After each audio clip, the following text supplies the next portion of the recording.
sold my soul to the bottle. Still none of my friends have left me yet. I'm the same man I was since the age of 13, and I've lived my life with no regrets. If you're looking for some freedom, all it takes is 10 drinks minimum.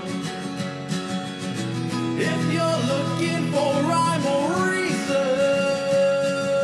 all it takes is 10 drinks minimum.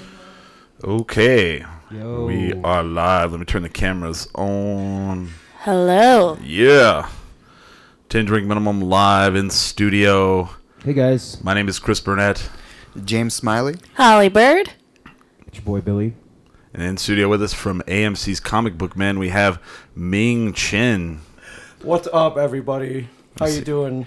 Hey, Ming. This is a huge honor. You have no idea. First of all, I'm a fan of the podcast. So Yeah? in the vast ocean of podcasts that are out there, of all the podcasts that I could choose from, including my own, I choose you guys. Oh, no, that's no. Thank you. I do. It was like a 5-hour plane ride over, a couple layovers. You just and, came in, flew in just for this, just barely got here. Yeah, I did. So, yeah, you guys are doing a great job. I love that there's a podcast community out here in Albuquerque. Right? Yeah. And, wait, so you have I'm looking at the numbering system up on iTunes, like over 600 episodes? Yeah, yeah. Wow. It's been, yeah. I've been doing this for 12 years now, and I mean, probably about 300 or good, probably. I don't know. Who knows? It just takes some time. It takes time to get good at stuff. Well, you must be rolling in it by now. 12 years. All that money, all that money, all that man. I got those podcast riches. Yeah. It's pretty funny because Podcast riches. I get asked that I have a regular day job, and Yeah, that's for show though. That's like a beer. yeah, right? that's my beer money. No, but I ran into somebody and they were like, that I knew from like my college days at work, and they're like, "You work here? I thought you had all that money from your show." And I was like, "All that money? What the hell?" Yo, what show? Oh, that show. Yeah. Oh yeah. Oh yeah, those millions. Yeah. Whoops, I forgot where those millions. I forgot about those millions. Granted, if I weren't on the show, I'd see. As I say, I see you downtown all the time. I would see you downtown all the time. I'd, of course, be that podcast money, and that's how you're living that extra life. Right. Yeah, and let's I got to put this out there before we start. Like you kind of put out like, yeah, we invited Ming Chen on this podcast. Like he said yes. Not true. I invited myself. He did. I totally did. Oh, hey. I was like, Holly. She's like, Ming wants to know if he can come on the show when he's in town for the Comic-Con. I was like, from the Comic Book Man? Fuck yeah, you can come on the show. Why would I say no to that? Yeah, they were like, how do you know Ming Chen? Yeah. Like, That is a story I want to know. Yeah, you guys have an origin story. A history. It's very interesting, and for any young children listening out there, this is this is what life is all about. It takes weird twists and turns, and this is why you gotta go out there and live. All you kids, get that Xbox controller out of your hands and go out and get to the bars. And, go to the bars. Start drinking. It's called drinking. Yeah, so I'm from New Jersey, and I go to a lot of Comic-Cons, thanks to being on a show based around the world of comic books. And I'm an adventurer. I'm an explorer. If I go to a new city I've never been to, I'm going to look for, I don't go to Applebee's or TGI Fridays. I want to go to, the Monte Carlo and the Frontier. And Yeah, that's one thing that I found very impressive about you. You know this city like we know this city. Yeah. Better than people that live in this city. Some of them, they're like, what's the Monte Carlo, Yeah. Yeah, so in the 3 or 4 days that I'm somewhere, I want to take it all in. I don't know if I'm coming back, so I want to hit the best of everything, and I don't want to sleep. And so yeah, my main things are coffee, coffee, food, and then booze. And when it comes to booze, Just the essentials. Yeah, exactly. You don't need sleep. So I love craft cocktails. I want to feel like someone with podcast money. So I want to take me to the place where the $15 egg white, bitters, homemade bitters, and all that. Yeah. Give me that place, but I want the opposite as well. I want the dive bars, and also I love hidden bars. I love speakeasies. I love bars hidden in plain sight. Yeah, someone in the chat just said, "Do all of your stories involve drinking, Ming?" This is why we're friends, my friend. Yeah, it does. I think drinking is it's a part. It's life, man. It's a big part of life. Yeah. Yeah, like half the stuff on Game of Thrones doesn't happen. Oh, no, of course they're not sober. Tyrion Hell no, they're not sober. Isn't sober. Yeah. So I did a Google search on like hidden bars Albuquerque. And somewhere on page 4, I read about this weird place called the Press Club. Yeah. And it was like members all over the thing, like members only, private, like no girls allowed, whatever. No girls allowed. No dogs allowed. It's the He-Man Female Haters Club. Yeah. And I was like, oh man, this place sounds cool. Members only. It's like, you know what? I'm pretty good at talking my way into stuff. So when I was here last year, I'm sitting at the Monte Carlo and I'm eating a steak with my friend Erin, who's helping me out at the con. And we're finishing up. She's like, all right, where to next? I'm like, hey, how adventurous are you feeling right now? She's like, pretty adventurous. Sounds really dirty, but like, what are we about to do? I'm like, no. I heard about this private club. Sorry. Yeah. Heard about this club. Let's go roll over there and see if we can get in. And if not, then, we'll go to Anodyne or Sister or something. Like, no big loss. Right. So we roll over to the press club, go up on that big lofty hill, and we see the big house. And I'm feeling awesome. Like, one, we found it, which was kind of a feat. Because it's not easy to find. That's right. It's kind of tucked back. Yeah. And we get out, and immediately, right on the wall, is that big lighted sign that said, like, private members only, like, stay out, membership rules enforced, I think it said. The fact you even saw that sign and paid attention to it is pretty amazing on your part, because no one does. No one does. Oh, really? Yeah, no. Okay. Like, I didn't know how lockdown it was, but all the language it looked like. Oh, yeah. Oh, yeah. And just by the aesthetic, too. It's like an old It's like you're walking into house. somebody's house. Yeah. And even on the front door, there's a big one sign that says private club in big block letters. Yeah. So I'm like, oh, man, this looks serious.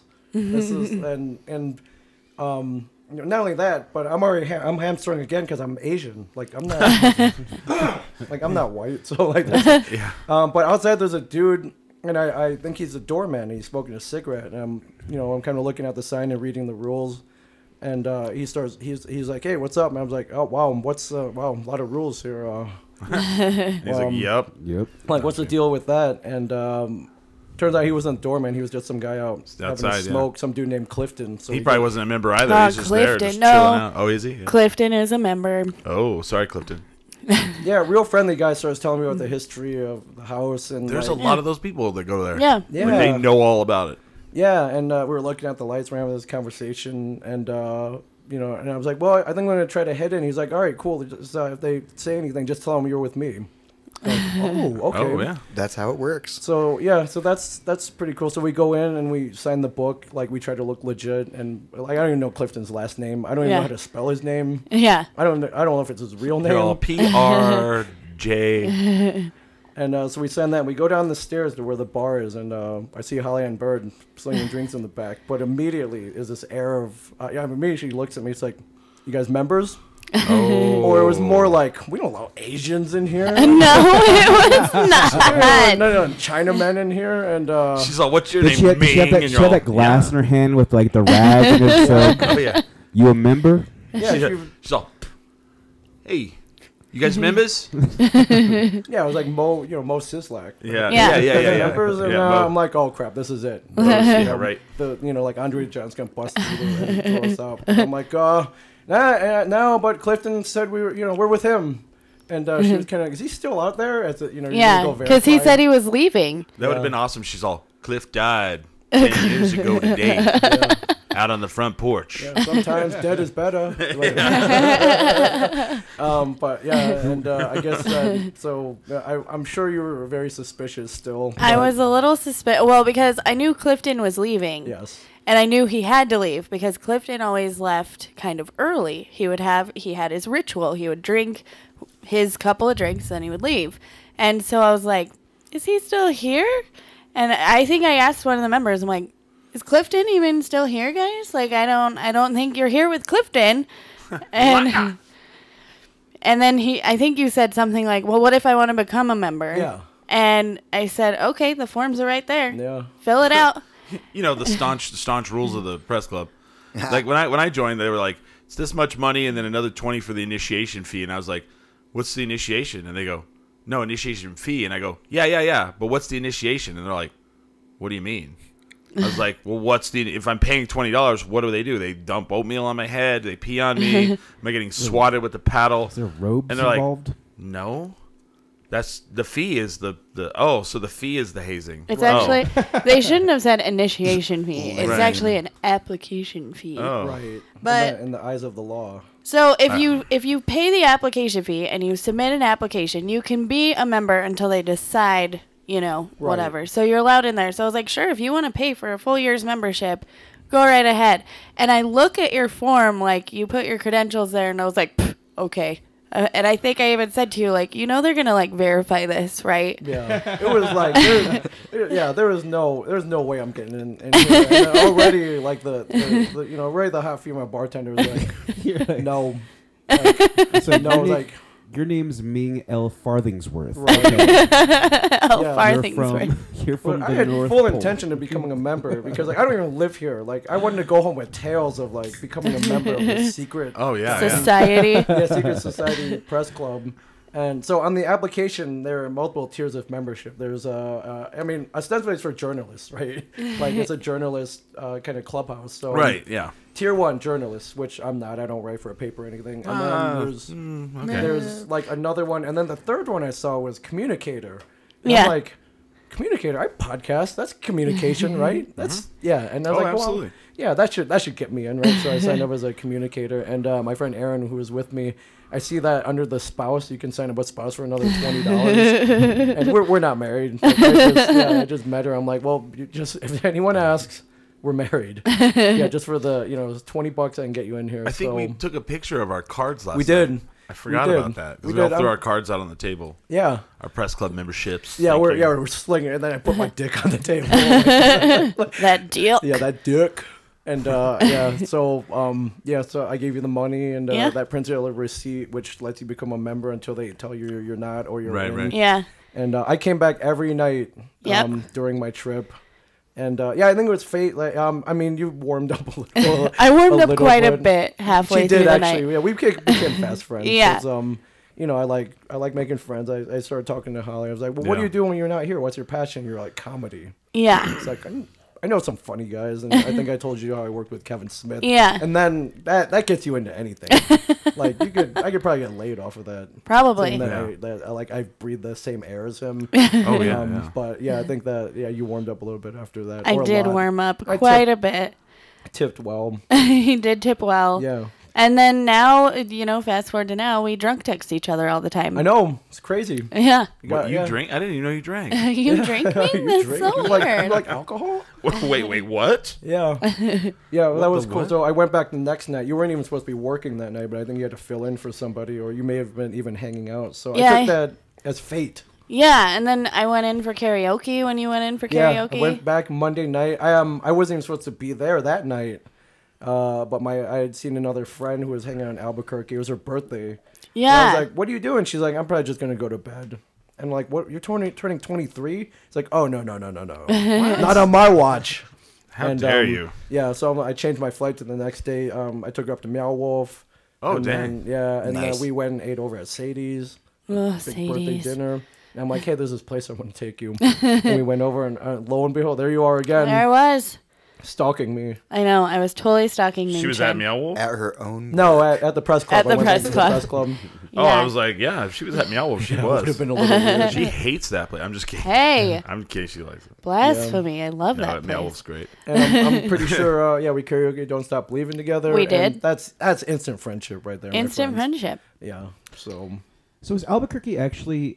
Because I've never been to Comic-Con other than Albuquerque. Right, so I always right. think like, oh well, it's just an Albuquerque Comic-Con. Is it? No. Are they actually really good? Yeah, the most famous ones like the San Diego Of Comic course, Con. that's the only one I. I mean, the Moriarty one's not up there, but Okay, the Corvus one isn't that. Right. Turns out isn't that good. Aren't Oh, they yeah. half bad though? no, there really is a Moriarty one too. Really? Yeah. They had one. Yeah, I think it started this year. yeah, they did have one. Moriarty's like a super small town outside of Albuquerque. yeah, I mean, there's a Comic Con in every weekend. Yeah. Sometimes like 5 or 6 stacked. Oh, smokes. Oh, really? You don't have to name the city, Okay. but is there bad Comic-Cons? Oh yeah. Okay. With the glut of this. Oh yeah. There are bad ones. I did one in New Orleans. It was a 3-day con. Oh man. And they were expecting like 10, 20,000 people. Like they were really talking it up. And I get there, and like 80 people showed up all weekend, all 3 days combined. Wow. 80 people. Oh wow. Yeah. And it was bad. How the hell does that happen in New Orleans? Well, everybody's drunk. Never mind. Yeah, it was. Is it this weekend? No, it can't be. They're like, I could go to Bourbon Street or the comic. Yeah, like that. Yeah. Yeah. Or they just like get lost on their way there because Right, they're right. drunk on Yeah, it was in bourbon. a hotel ballroom, and had it not been in New Orleans, it would have been a total disaster. Oh. But you Oh, know, wow. every night it's like, hey man, let's go get drunk at let's go get some hurricanes and let's get fucked up. So yeah, that was there are good ones, and then there are bad ones, and there are a whole Yeah. bunch in between. Okay. Which are some of your favorite ones? I love New York and San Diego are the huge ones. Yeah. And that's like hundreds of thousands yeah, of people, yeah. and you're getting crushed. Oh, geez. And it's still fun though, because for me, when I was growing up, it's like you're like comic books, like, psh, like you would- Nerd. yeah, like that would end a conversation. Like, Yeah. you know, like, back in Holly wouldn't have let me in the bar like 10, 20 years ago. See, next year I want to go. I want to do some cosplay. Yeah. And I want to be Ogre from Revenge of the Nerds. Dude. And just Oh, walk around nice. and go nerd, Yeah. just screaming in there. like chasing people around. Doing the bug eyes. Nerd. There's a great one in Houston called Comic Palooza that okay. I like going to every Oh, wow. year. There's one called Dragon Con in Atlanta. It's cosplay Mardi Gras. It's 4 days of drunken cosplayers. Wow. Yeah, it's split up into 4 hotels, and like each hotel Jesus. lobby is just people like this, man, just drinking, getting Oh, yeah, wasted. yeah. And then the people watching is great because you'll go up one level and look down the balcony and just watch all the cosplayers mingle. And then every so often you'll see like some poor kid being wheeled on a stretcher. He had to, alcohol poisoning. It's a thing, my Holy friend. shit. It's Like, a real we don't- thing. We don't know anything about No. that. So a question's been asked in the chat. Have you ever been to a Comic-Con in another country? I have couple of times. There are a lot of them in Canada. And I love those because they have like weird food up there, and everyone's real nice. And I just love Canada. They put gravy and cheese Oh, on that's there. yeah. Oh, the poutine. Whoa. Facebook Live feedback. Yeah, those are fun. My bad. And then one year, had some on nut in Edinburgh, Scotland, was like, "Hey man, you guys want to come out?" I'm like, "Fuck yeah!" Yes, we do. You're Absolutely. like we drink like motherfuckers. Scotland, hell yeah. Yeah, and they have scotch, which is pretty awesome. And Edinburgh is a city with a big giant castle right in Yeah. the middle, up on a hill. And I think like William Wallace, like was there, and I'm like freedom, and it's like Harry Potter was written there. J.K. Rowling wrote Harry Potter in a little coffee shop there, and Oh, you know that's that, awesome. that big castle in the middle that's Hogwarts right there. Like, Did you constantly scream out, "Are you not entertained?" yeah, you're not entertained. Wait, that's not not, even not, nothing. even I know. the Yeah, same. well, I say that all the time, anyways. Though. Right. I mean, I'm just like, I'm Wallace. yeah, and it's cool. Yeah, J.K. Rowling wrote when she was too poor to afford heating in her apartment, so she would go and write at this little coffee shop called the Elephant or something. But if you go behind it, there's a graveyard back there. If you look at the headstones, Yeah. it's all like McGonagall and like Oh, Snape. dang. Like that's where she stole all the names from. No shit. Yeah, she's a plagiarizer. Oh, She she just stole like- from the people that died. Yeah. Pretty much. Yeah, Changed one letter though, I bet. Right. And it's probably Snipe. That's called immortalizing. That's not Immortalizing. Oh, great. they're asking what's in the red cup. It's just water. Because we've kind of raged like the entire weekend. I think all of us have raged I all am weekend. drinking a PBR. We do have we have Santa Fe 7K IPA, and we have the Santa Fe Pale Ale. And I asked for a beer, and Smiley gave me a PBR. So I don't know. That's what I got. You gave the guests the good stuff. I appreciate that. Right. There's a mixed bag in there. Yeah. I just grabbed one. Can I get a pale ale? Or actually, give me one of those ciders. I got ciders for Aaron. I thought Aaron was cool. coming, so I got ciders for her. And then, Oh yeah, Aaron, if you're watching, get over here. I sent her the address. So Oh, my okay, friend so she Erin- might still show my, up. Okay. I'll tell my wife to come over. Like Yeah. my, And then that was funny. That's another part of the story. It came out like halfway through the night that Erin was not your wife. Right. And you guys got all panicked. I was like, oh, it's okay. People do that all the time. Oh, yeah, I'm yeah, fine yeah. with it. Yeah. Yes. So I didn't know. There's a whole do you have like a board meeting and you go through the applications and Yeah. you're That's like correct. rejected? Yeah, rejected. that's what they Yeah. would do. I never really saw. I think I saw one person get rejected the whole Right. time I worked there, and that was only because they were lying about Oh, their so stuff. I was on the board for the press club, and so they would have a membership. Like every meeting, they would all the people who. It was really funny because like for all the members we would get, Yeah. that many people would not pay their membership. So it was like just like a flip. Right. You never got more people. So they'd bring it in, and then we would pass it around, and then they would go.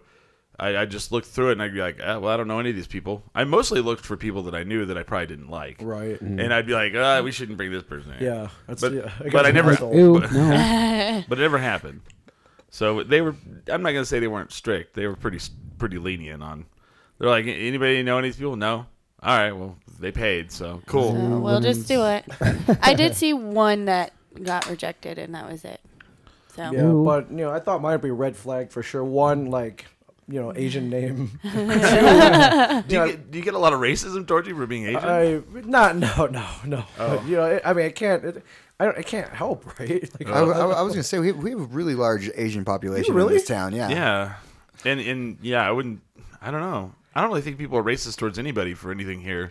That's the reason I moved here. Yeah. I like Farmington, making fun of however, white that's people, very but- racist. Right. Portales, not so much. But here, I haven't. It's not even a thing. bless you. Thank you.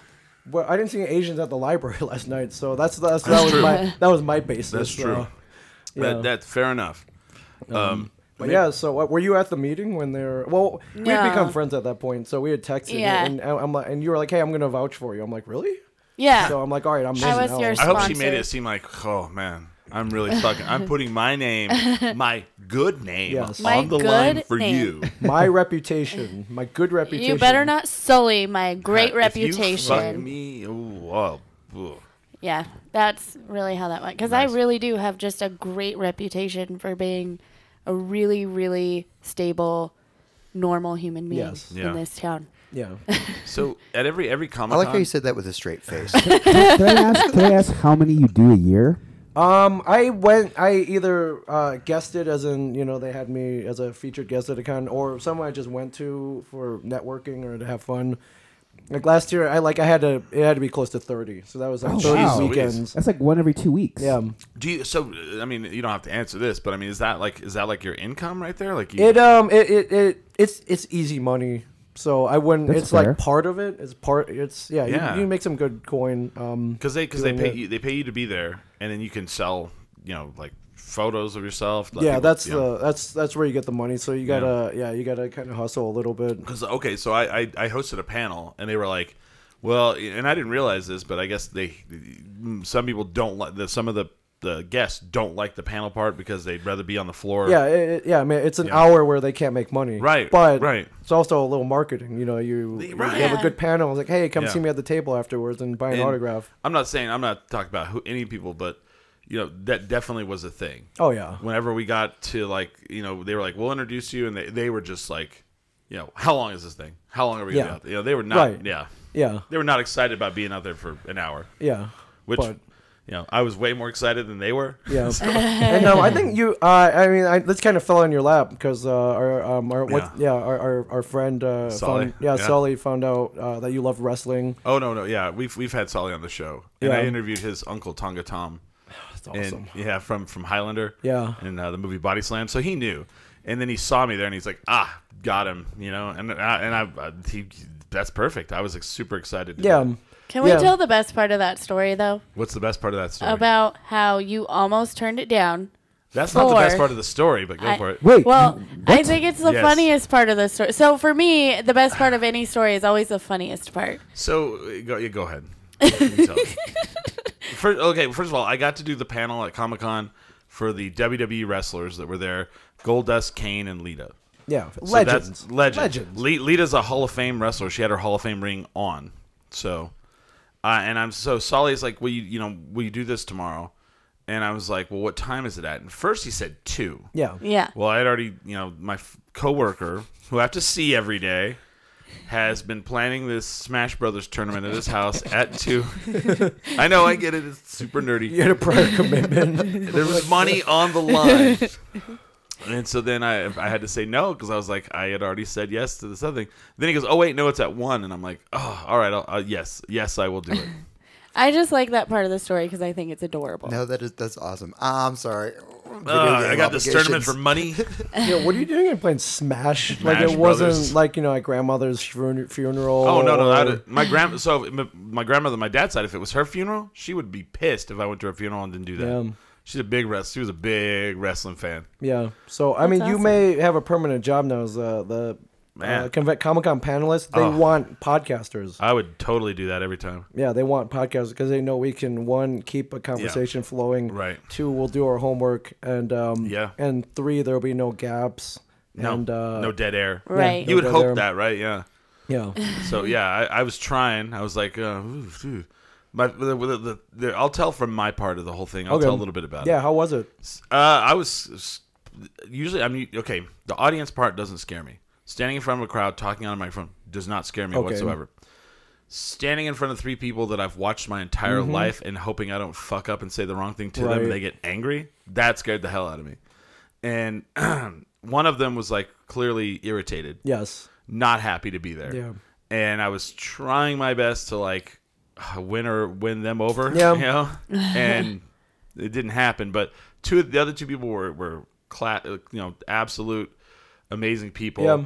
and class acts, and she was as well. It was just, I feel like you're tired, you're probably flown, you're probably whatever, It's not an you're excuse. you're getting ran around. I know, It's not an excuse. I'm trying to be, but so then like at the beginning, like I do about 15 minutes, and then and I saw the one before it where they were letting people come up and ask, like, audience participation. because it was Gates McFadden and Walter Koenig, and Oh, nice. is that how you say his name? Koenig, right? Koenig. Yeah.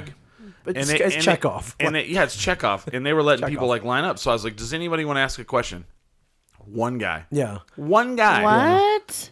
and I'm like, "Shit, really?" So he comes over and he asks a question, goes back. I do some more, and then him and a little kid, and the little kid was priceless. He comes up, he goes like, "I have a question for Kane." He's like, "Were you at the Ultimate Warriors Memorial?" Oh. And Kane's like, what? And I was like, were you at Ultimate Warriors Memorial? And he goes, yes. and he's like, that's all. and he like walks away. But then no one else had any questions. Right. So then I go through more questions because I could ask all of those guys tons of questions. Then we get to the end and they're like, all right, we got one more question. And all of a sudden people are like 20 people raise their fucking hand. Yeah, my like where the God. hell were you like 45 minutes Yeah, ago? Right. We're assholes. sweating bullets, and it's an hour-long panel, like 50 minutes to an hour. bastards. So when you look at your watch and like 15 minutes has gone by and no one's asking questions, yeah, that's your worst fear right there. Yeah. And then all of a sudden everybody's like, and then they're asking like just the most ridiculous. Why did you have the title belt for only one day? Because they wrote that. Kind of literally what he said. That was scripted. But yeah, I saw you afterwards, man. You were like, you was glowing, man. Yeah. Aw, That's I'm so great. sad The I thing had is to to have miss that it. thrown at your feet, and like I wouldn't know what to do Right. in that situation, and I would probably need to have like Yeah. be like 10 beers in. Well, and then you go into the green room, which is the most surreal experience. You're Oh, it's used to it great. by now. Yeah. Oh, no, not really. It's still surreal. Yeah, you're sitting there, like standing there. There's Chewbacca. This is actually a great story. It's kind of funny. I didn't tell you this story, I don't Okay. think. So I'm standing there. There's Chewbacca. There's Gates McFadden, who's Beverly Crusher. There's Chekhov. Then Meredith from The Office is like getting a back massage at a table. And then Goldust is in there. Kane's in there. And some Power Rangers are in there. And then Lou Diamond Phillips is in there. Right, La Bamba. Yeah, La Bamba's in there. And they're like eating nachos or something. And they're like, what soup is that? And someone's like, I don't know, it's got rice in it or something. Yeah, it's just it's just like this weird like fever dream Yeah. of your favorite Yeah. like Yeah. TV and movie stars all Totally. in one room. of just so- like peppered pop culture just Yeah. in one room. And, well, hold on. So then that's part of the story. So I go stand over by the water because I'm like, I don't know where to go here, and I don't want to sit down with because I don't belong in this room. I'm not supposed to be here. And this guy comes over who I've now found out is a Power Ranger. I thought he was just like somebody's like assistant or Yeah. somebody came over, and he's like, "Green room life, huh?" And I go, and I go, yeah, like it's totally like a hodgepodge of just pop culture. And he goes, what? Oh no, I was saying something sarcastic about how the food sucks. but yeah, I guess you're right. And like walked away. That's amazing. Well, I found out, like, so Power Rangers was huge for me because that's like my. Really? Oh, I loved Power Rangers. Really? It's morphin time? Yes. Well, who was the guy that was hanging out last night? It depends on what generation, though. Yeah. I was Mighty Morphin. Yeah. Okay, so okay. you're talking about the very first, I can't even remember their names now. Come on, man. Jason. Jason? You get the Green Ranger. Tommy. Red Ranger. Kimberly. The Green Ranger didn't come around until Generation 2, though. That's not true. The Green... Green Oh, Ranger yeah, here we turned go. into the White Ranger in the Yes. same. Oh, okay, Mighty that's Morphin. what I'm Yes. thinking about. And then, Nerd. Billy was my Nerd. favorite. And he said Black Ranger, so I'm thinking... No, Zach. no, it wasn't. There was a black guy that was a Power Ranger. I don't know who he is. He's the Black Ranger. Black He is the Ranger. Black Oh, he is. Ranger. He's the Black Yes. Ranger. Yeah, it So was. that's who we were hanging And out the with last Yellow night. Ranger also Was Asian. was Was Asian. Asian, yeah. What? Yeah. Yes. Yeah, they didn't. I'm They super didn't. surprised. They didn't President- think that through, or they I'm did. super I don't surprised know. they didn't make the Red Ranger Okay. like native. So Walter Jones. Yes. So I don't know who Walter Jones is, and we're like hanging out last night, and he comes up to me and he gives me like the he's like, "What's up, man?" And he like, you know, we slap hands, and we do the handshake, like chest bump, and then he like goes away, and I'm like, I think that's a Power Ranger. I don't know. You know? So we were walking through the con, me and you, and there was Skull and Bulk. Yeah, Bulk and Skull. There was like a banner for it, and I was like, "Oh, Bulk and Skull," and he's like, "Who is that?" And I No was like, idea. Lost me. They're from Power Rangers, and like I just I know exactly Yeah, what you're you talking know- about. Yeah. Yeah, nice. and it was just it's funny to me because like I forget that like not everybody had that as their like Yeah. childhood thing. Yeah, yeah. I was in middle school. You must have been like way younger then. Little. Like that was 5 like years old. That was probably my first obsession. That and Star Trek. Obsession. I had no idea, Holly Ann Bird. Yeah. And I was Right. actually too I'm a old to like nerd. the Power Rangers at my age. Wow. But I still watch that show, the shit out of that show. And Well, everybody has their own like geek obsession. Yeah. Like I didn't watch Power Rangers, but I love Scott Pilgrim. I love Yeah. Star Trek. I love Star Wars. But speaking of which, why is there so much hate for Star Trek on Comic Book Men? Like they would come in about talk about Star Trek, and people were like, Ugh. like Star Trek was like, what the hell? And then like there's a whole episode where they're just like, if you like talking. I was like, what the hell? Yeah, well, one, we're all Star Wars guys. So, Okay. but two, Star Trek, yeah, they didn't. They show me a blaster, a lightsaber. They never shot or like cut anybody in half. Like nobody's hand ever got cut off. So I'm one of those weird people that I'm a Star Wars nerd and a Star Trek nerd. Right. never. I like them didn't both. know that was a thing. Just yeah, fine. yeah, how can you not like both? You swing both ways. I I swing like the both Red Sox ways. and the Yankees. Right. I mean, I can't help it. My mom was really into Star Trek when I was a kid, so I would watch actually it like with both, her. so. I have And one then- of those like Dallas Cowboy Redskin jerseys that are cut in half. So I guess Doesn't happen. my nephew wanted to go for Halloween as the Red Ranger. Okay, Austin St. John. Nerd. Yeah, big time. Big time. I didn't know you were such a big Power Rangers fan. It's Yeah. it's a little surprising. I know. don't know why, but It's I keep my nerdisms kind of to myself. I'm also really into Lord of the Rings. right. Oh, that's cool. That's a little cool. That's pretty nerdy. cool. Yeah. All I know is Chris and I don't go as Wario and Waluigi in the next couple years. To a con. What's going on with this? Yeah. I know. And then Waluigi, someone will have to have their penis out. Well, he's uncircumcised. Have you Yep. seen all those stuff? Yeah, the Waluigi Yeah. stuff. I have a real. So you're on the AMC's comic book man, Yes. and I watched. I haven't seen all 7 seasons. 96 episodes. That's Jeez a Louise. lot of How did episodes. you not hit 100? That's the syndication right there. Isn't it? Don't look at me, man. I Yeah. did what I had to do. Like, So, we'll get in. We should probably get into that stuff. I don't know. You probably tell that. Have you told all the stories 1,000 times pretty much? There's one Dude, that I no, really. no. There's something that happened. So you and I kind of are the same kind of nerd in the toy. We were Yeah. toy people. Yeah. So there's a toy from our childhood that is the Holy Grail. You know where I'm going with Okay. this. The Holy Grail toys. Right. And a guy brought it in, and the store didn't buy it. You bought it. yeah, it was the USS Flag. yeah the GI Joe aircraft carrier. the aircraft carrier. It was Tell the whole thing about it. Yeah, GI Joe, little 3 3/4 inch figures. The 1 year I'm looking through the toy catalog or that little insert they put in with yeah. other vehicles, and out pops this 7-foot aircraft carrier that was coming out the next year. You thought it was a prop. You're like, that's not real. And they're like, oh, no, they sell it. Yeah, I was like, oh, what? Like, oh, my God. And it's like 7 feet long, right? 7 feet long. The G.I. Joe jet, What? which was like this big, you could fit like 3 or 4 of them. Yeah. So it's like to scale with the little... With the figures, yeah. Wow. Oh, wow. Yeah. Oh, yeah.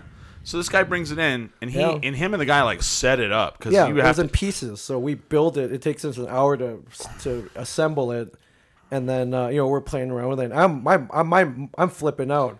So when it came out in '84, the price tag was close to $100. which that was a lot. Yeah, that's like $1,000 or Yeah, like to like a kid. Yeah, It's like $1 million. yeah. Yeah, and I wanted it. As a fan, I'm like, well, this is the best thing that they're ever gonna make, and I want it right now. So, but in an era where the figures were like $2 or $3. Oh yeah. And $100, I was like, Mom, I want that. So I tried the trick where it's like, you don't have to buy me a birthday or Christmas present for like 50 years from now on. She's still cashing in on that. Yeah. You're like, Mom's like, you're like in your 40s. She's like, what'd you give me my birthday? The USS Flag. Yeah, like 35 years ago, idiot.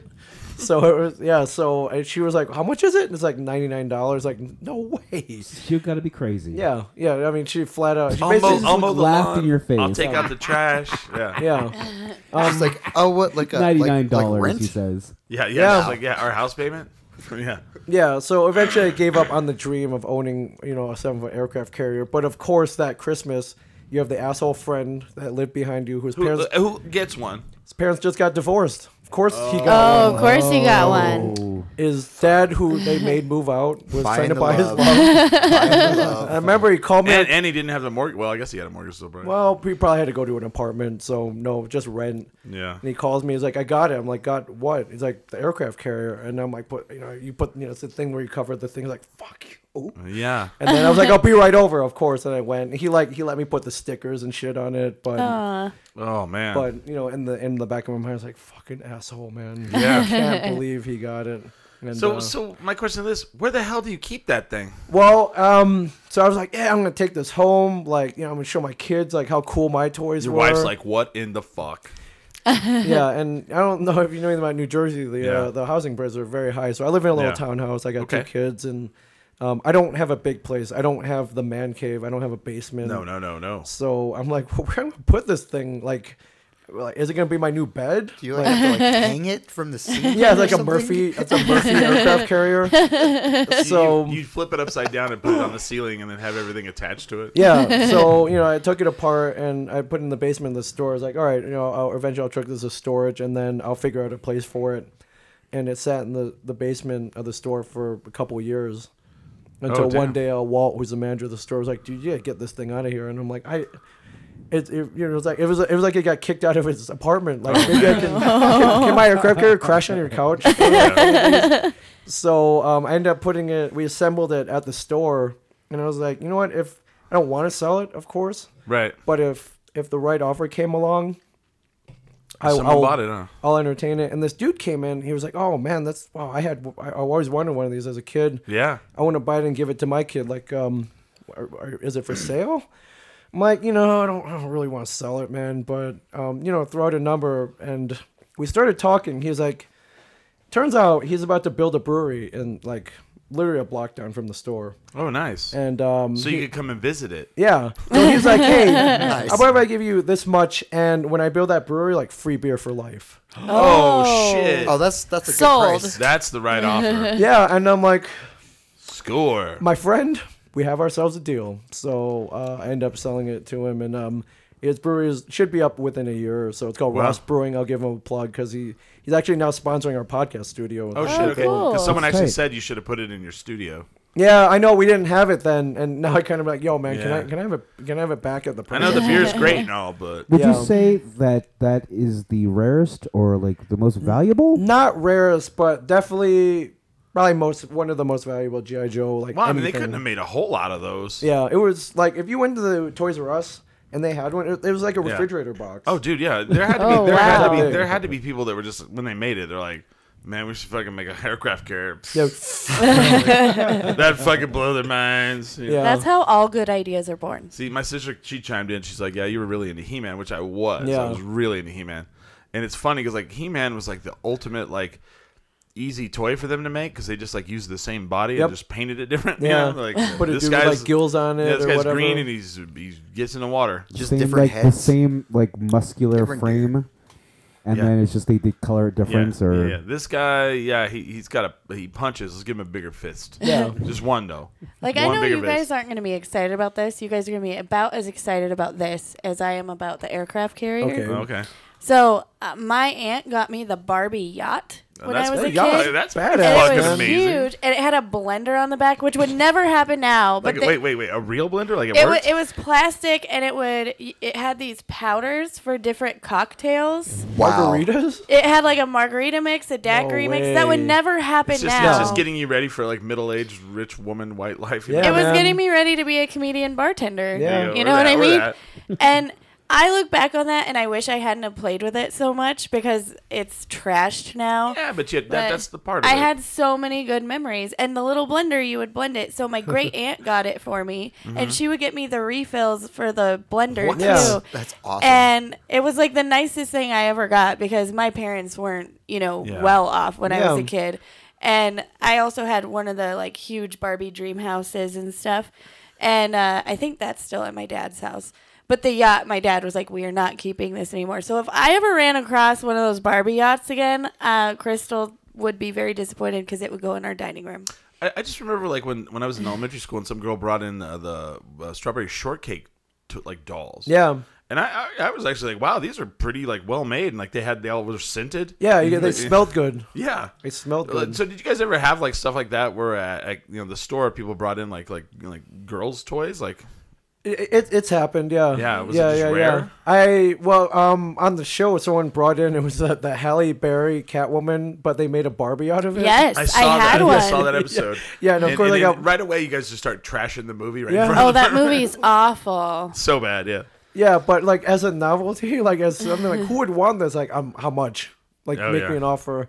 And they're like, "Will you take $20 for it?" I was like, "I'll give you like 10." Oh, that's right. You bought it. That's I right. bought it. saw I that. still have it. And yeah, of course, I got my nuts crushed. Like, why are you buying a children's doll that looks like Halle Berry? It's like, why aren't I buying it? Well, and then everything is a children's doll. Yeah. Action figures. Yeah, technically. Yeah. People bring weird stuff in all the time. Yeah. So. What's the craziest thing that I haven't watched all the episodes? What's the craziest thing you bought? That like because you kind of are the guy that comes in and goes, well, I'll buy it. Yeah, well, I Yeah. buy the stuff that nobody else wants. So the aircraft carrier is one Yeah. of them. Catwoman. Yeah, Catwoman. There's a small collection of toys that were inadvertently inappropriate Oh. that were made. So one of them that we featured on the show was this toy called the Rad Repeatin' Tarzan. And it was this 12-inch Tarzan doll that when you move this little switch on his back, his arm would move up and down. Oh yes, I remember that. this. Yes, I remember that. And not only that, but he would do the call. I'd be like, oh. And I want to know how this happened. Right. Where Like, how did that get through Yeah, all the somebody filters? saw it. It's like, this is great. We should mass produce Yeah, this. like- and what was the point of it? Like, what's Tarzan? Why is Tarzan? I mean, other than he's in the jungle masturbating. Yeah. But it's like, all right, so some guy at Disney comes up with this. Hey, we're going to get Tarzan. Yeah. His arm moves up and down. All right. So they have a board meeting with the suits. It's like, gentlemen, agenda number 1. Masturbating Tarzan. And, of course, the suits have to, all in favor, say aye. Aye, okay, Yeah. great. And Yes. so then they send it, and they make a prototype out Yeah. of it, which costs, tens of thousands of Oh, yeah. dollars. Then they have another board meeting, and they see the prototype, and then they're like, okay, we approve this. Then it gets sent to China where they make molds and shit, and they make a packaging, and then that gets shipped on a crate back on a ship to Toys R Us or whatever, and they put it on shelves, and then some kid buys it, and then some uptight mother 2 weeks later sees it, and they pull it off the shelves, and they kill it. You're telling me in nowhere in that 100-step process, not one person saw that. Well, the other one was like the Harry Potter vibrating broom. Yes. Oh my And god! then What? Another one was a Venom toy that he said when you push the button, he goes, "I want to eat your brain." Yeah. And What? people flipped out. Yeah. And so that one's probably super rare at this point. Yeah. That's something he says, though. That's something he That said. is something he says, but still. It's his, accurate. it's his catchphrase. He was saying in the chat, what was the point of the super stretch guy? Yeah. Back in the To 60s. teach you torture? I don't know. Yeah, right. Oh no! Teach you autoerotic asphyxiation. Oh, sure, yeah. That's probably why it got banned. You talking Yeah. about like what? Stretch Armstrong? I guess. I don't know. That's what they asked. Yeah. I thought that was just like a torture device for Yeah. like little brothers. Yeah, let's teach you how to pull someone's arm until it's out of the socket. Well, no, my brother used to wrap it around my face. Oh. Man, that makes you tougher, man. That's Yeah. like, And now you're the man who you are. yeah. Yeah, you turned out okay, right? Yeah, and then when E.T. came out, they made this finger that you could put over your own. I remember Yeah, that. yeah, And it but would it- glow? Yeah, and it Yes. had a little glowing tip, but it looked, it was all brown and shriveled. I mean, it's, yeah. Those are the ones. That's the creepiest part of that movie too. I'm sorry, not sorry. Ouch. What day looks like a nutsack? Ouch. Yeah. I don't know. Oh, out of the finger. Yeah, like when he. Consent. You don't touch Consent, me. yeah, You don't touch me there. Ouch. Yeah. yeah. So that's crazy. So yeah, I get. So you bought the Tarzan. Oh yeah, we totally bought the Tarzan. Yeah. Did yeah. you buy it or the store? I was bought it? store bought it. Yeah, Oh, okay. That's something we can sell. Oh, We can sell absolutely. that, Yeah. yeah. I've always wanted to run into that Venom where he's like, I want to eat your brain. Because Oh. I remember when it came out. Yeah. And I was like, I should get that. And then I didn't. And then they tore it off the shelves. Yeah, I'll be on the lookout for the Barbie yacht. The Barbie For yacht. Holly Ann Bird. Yeah. And the I want to eat your brain Venom. Nice. They'll be like, yeah, the guy wants 600 for it. I'll be like, I don't care about that much. I'll just watch the Yeah. YouTube video. Yeah, I'll text you. It's like, so do we have a deal? Yeah, this guy's got it right in the store right now. So you don't work there anymore, right? You don't work in the store I anymore. don't have to be there every day. Oh. Yeah, the I was saying this because like every time you do the show, because I watch the show. yeah. And there's like either nobody there because it's always you guys. Yeah. And it's like this obviously, they're doing their thing for the show. Right. But I'm sure like at any given day it's like freaking packed. Yeah. So we show up to his panel on Friday, and he's talking like you were telling the story of like how it all started. Yeah. And so I mean, your guys' interaction's not scripted, No, not at all. but I mean, they clearly the store's not clearly cleared out so you guys can film. Yeah, I mean, you gotta take certain concessions to make filming a little smoother. So, if you watch the first season, like we didn't know, no one knew what they were doing. It was, Sure. Well, I would be you in know, the background just like blowing like blowjob signals. Constantly just be all. You do That's that. what Billy does You anyway. do that here. Yeah. You do that here. I watch Can we his, get that? I Can we watch get that? his stream. Can we get this? Can we get Yeah. this guy out the camera, please? Yeah. I mean, he's funny. He's funny. It's like he's humping that cutout. It's great. So but the first season, they're like, we want no distractions. So if you watch the first season, there's no one shopping. There's No. no one in the background. What? Like, so and people notice that. I was like, why isn't anyone like at the store? Yeah. Like, are you? I'm like, I kind of think this place probably is packed a lot. Yeah. And if you also watch the first season, Walt never buys anything because he's very frugal. Like that's him. Oh, wow. And they finally were like, you got to buy some shit. Yeah, they're like, you guys don't buy anything. Like this is not fun. It's kind of like the comic version of Pawn Stars. Yeah, comic Yeah. version. It is. We totally ripped it off. There's no shame. That's fine. Yeah. Total admission on that. So the second season's like, all right, well, while we were filming, we do shut the store down. But of course, there are people who want to shop, and we're like, hey, why don't we just have them Yeah. come in the background, see if they can hang out for an hour and look like they're shopping, and which Yeah. they were going to do anyways. I'm sure. So we did that, and then they gave us a budget to buy stuff, so Walt wouldn't feel like he was going out of pocket or Oh, putting really? the store out of business. Well, but I mean, it's not out of his pocket, though, is it? No. It's out of Kevin's pocket, really. Right, but that's his mentality is like, Yeah. if I buy bad stuff and we Yeah. can't sell it, then like I don't have a job anymore. That's a good mentality, Yeah. though. Right. I like I like him a lot. Yeah. And I'm like, yeah, like he has no shame. Okay, so we live in the Southwest, and we're kind of like the western part of the United States. You guys are all from back east. Yeah. So there's definitely like that back east edge. Oh to yeah. it. Oh And, yeah. They're like, yeah, we can't sell it, or they'll just talk trash about it right in front of the people. Yeah. And I'm just like, oh shit, and no one's mad about it. They're And just I'm kind of like, rude. Right. Hello. Yeah. East Yeah. Coast love, man. That's Yeah. for sure. So that's why it filled out a little bit more as the seasons went they're on. saying it's much cooler than Pawn Stars in the chat. Thank you. I believe so. They bring in like muskets and like Oh, yeah. documents. Like I don't care about this.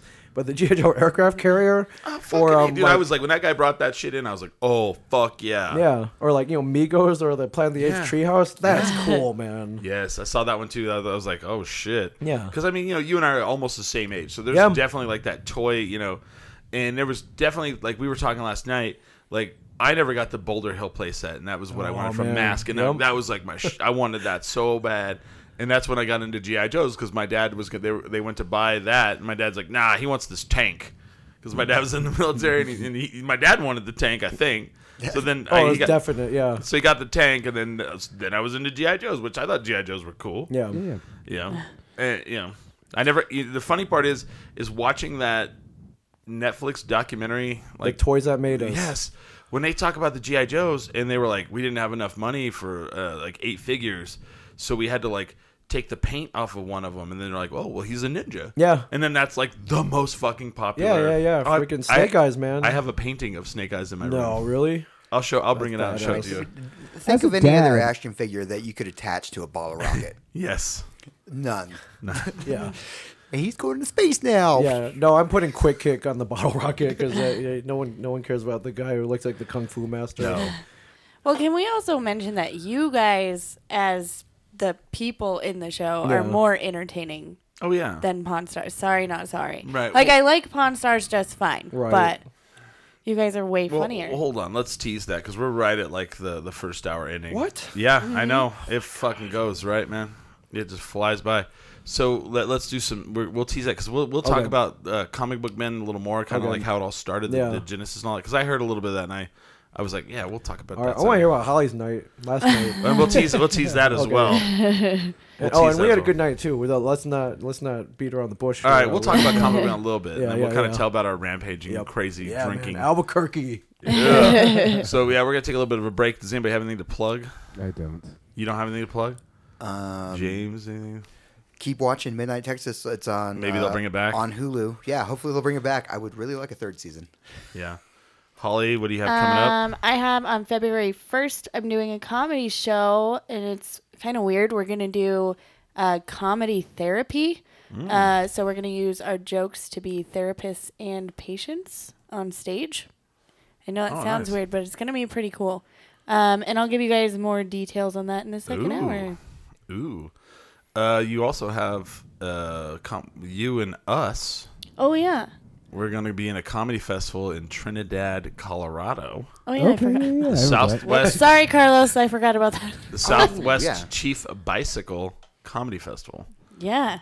And so we get to ride the train. Yeah, they're gonna. It's sponsored by Amtrak. Yeah, they're gonna give us tickets to the train, and we're gonna ride the train from Albuquerque to Trinidad. No way. Yeah, and I was like, he's like, yeah, I want you guys to come, and I was like, well, we're not comedians, stand-up comedians. Holly is, and he goes, oh no, she's doing comedy, but we have a second stage that's gonna be for podcasters. I was like, we're in. What do we got to bring? And he goes, nothing. He's like, we'll have all the stuff. I was like, done. It's like we have to probably spend $6 on the Uber to the train station right here, and that's all we need. Well, yeah, absolutely. Or you take the bus for $1. Oh, that's true. We don't take the bus enough. Oh, Chris. they're asking when your next appearance is going to be. Oh, I am at Astronomicon in Sterling Heights, Michigan. Are you guys familiar with the band Twisted by any chance? Anyone the Juggalo band. Yes. They are co-promoting a convention out there. This is the second year they're doing it. So Twisted comes here and New Mexico loses their minds. Yeah, oh, wow. Yeah, very loyal fan base. But yeah, they're cool, man, because they're they do their thing, and it's not for everybody, and might be a little even too hardcore for me, but they're huge geeks as well. So so they decided to throw a Comic-Con. They're pretty good budget, and with the musical background. Like the panel, you went to the panel, it was pretty cool, but they built a full-on stage. Yeah. Like I'm ready to get some Faygo and start throwing it on people. And all that. Get the diet Faygo because it's sugar-free, so it doesn't stick. Yeah, so they're throwing a convention February 8th to the 10th in Sterling Heights, Michigan. I'll be there, and Mike Zapsik will be there, and it's a cool weekend. Very cool. February 9th, we will be at Tractor Brewing. We will be 10 Drink Minimum Collective that day, which when you ask what that is, we will be doing the podcast. Holly will do comedy, and Billy's actually going to play after. So nice. Yeah. And it's the unveiling of the 10 drink minimum beer. Yeah. That's right. Our beer. From a brewery. You got a beer? Yep. No way. It's coming. I need that We can't call it 10 drink minimum. I don't know. I asked them what they were naming it, and they said they didn't know yet. Oh, I haven't. That- We don't even know the name. I know that what it would- is. I know what it is. I know what kind it is. Do we at least have our faces on it? I don't know. I know what kind of beer it is, though. Should I say that? Should I say right now? Or should I just keep I think we should I don't know. wait. I think Yeah. a surprise. Surprise. Surprise for our listeners. I just want to say I'm excited. We have a beer brewed in our honor. Thank you, Tractor Brewery. Thank you, Thank you, Tractor Brewing. Tractor. Yeah, we'll throw that out there. Absolutely. So that's February 9th. I would like our faces on the can. That'd be Well, Well, I don't know if like they're that going to too. can it. We have- But no, but Everybody has to go out and drink it, and then they'll be like, all right, we're Oh, canning that's this. right. awesome. Yes. Well, we'll see Will what they at happens. least have our logo? I don't know. These are all things I don't I'm know sick- We yet. don't know. I don't think it's a good idea to put that on a can. Tin It's drink really minimum. not. You guys Also, have a that'd be $10 great. million lawsuit. That would be great marketing, but I don't think. I mean, it'd our be logo is a beer style. beer Yeah, stein. Yeah, that's correct. But it also says 10 drink minimum. I had 10, and then, Drink- I yeah. got in a car. They said that I had to have 10 of these, so No, someone said Uber or bus to Trinidad. No, Uber to the train station. You wouldn't Uber that. So yeah, stick around for the second hour. We will. Yeah. There you go. We'll be There's back. your drink minimum beer right there. Yeah, there you go. Yeah, That's there you go, perfect. everybody. There we Perfect. go. So yeah, we do this show live every Sunday. We try to, unless we have a special show out. Check us out on tindrinkminimum.com. We also have a Facebook page, facebook.com/tindrink. We always drink when we do this show, and you should as well. But always remember, never get too drunk to jerk 10drinkminimum.com.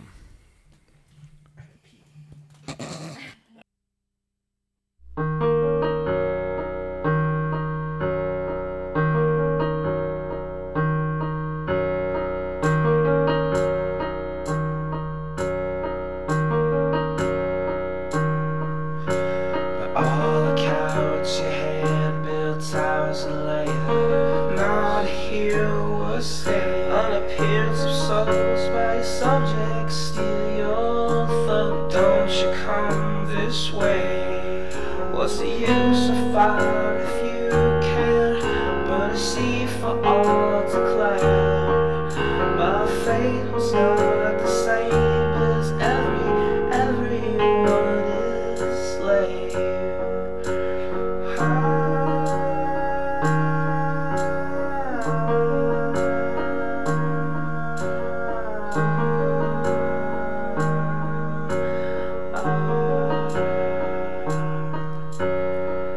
Hear the word of what you earn. Your friends turn fickle, you're to blame.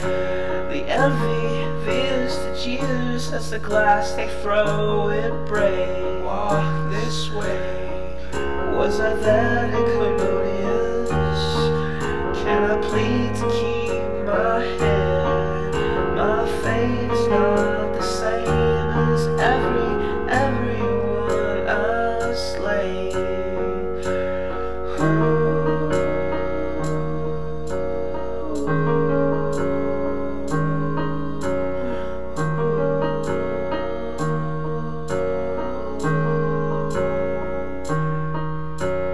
All accounts, you cursed the sky, the crowd, the ground. Didn't say your prayers. You were the king who walked on shards of jars that held your people's fate.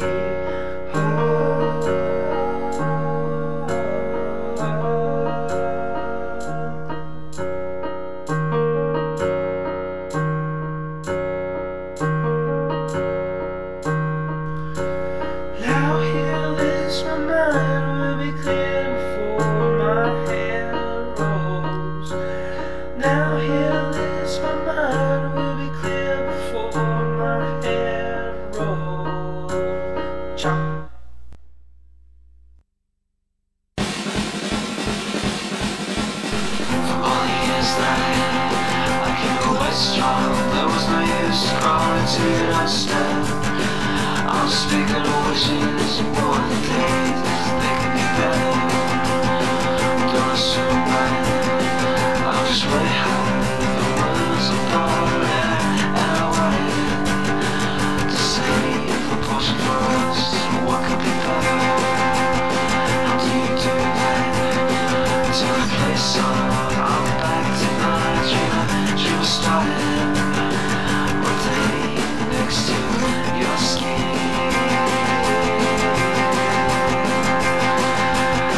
chase it all, chase it all. Was it you? Your face is red as yours. How could time to forget me? I walk with you to the corner of Richmond. Your apartment's nice, similar to what we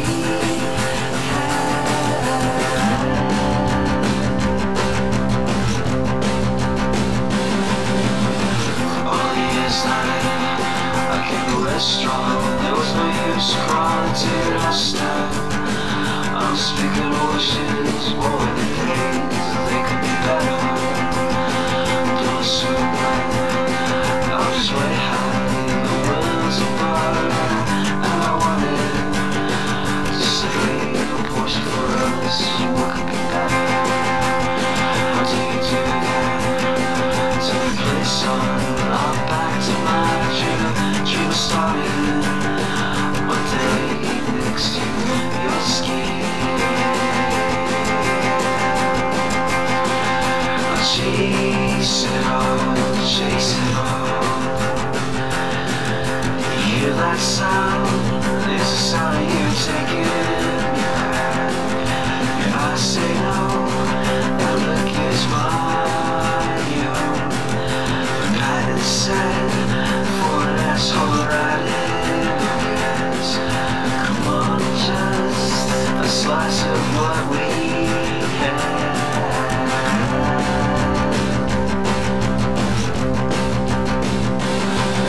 It's just the same, but you're already be a kind of ghosts floating in a maze of my demise.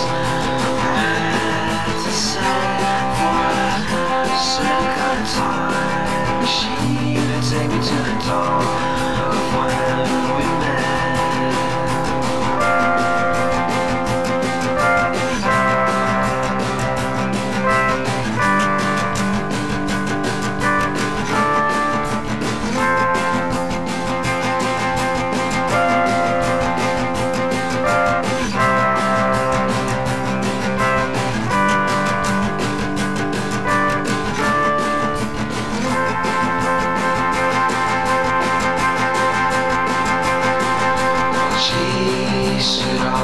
chase it all. You hear that sound? It's the sound that you take it back. Your eyes say no, that look is mine. I'm happy sad for an asshole right in my ears. Come on, just a slice of what we have.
sold my soul to the bottle.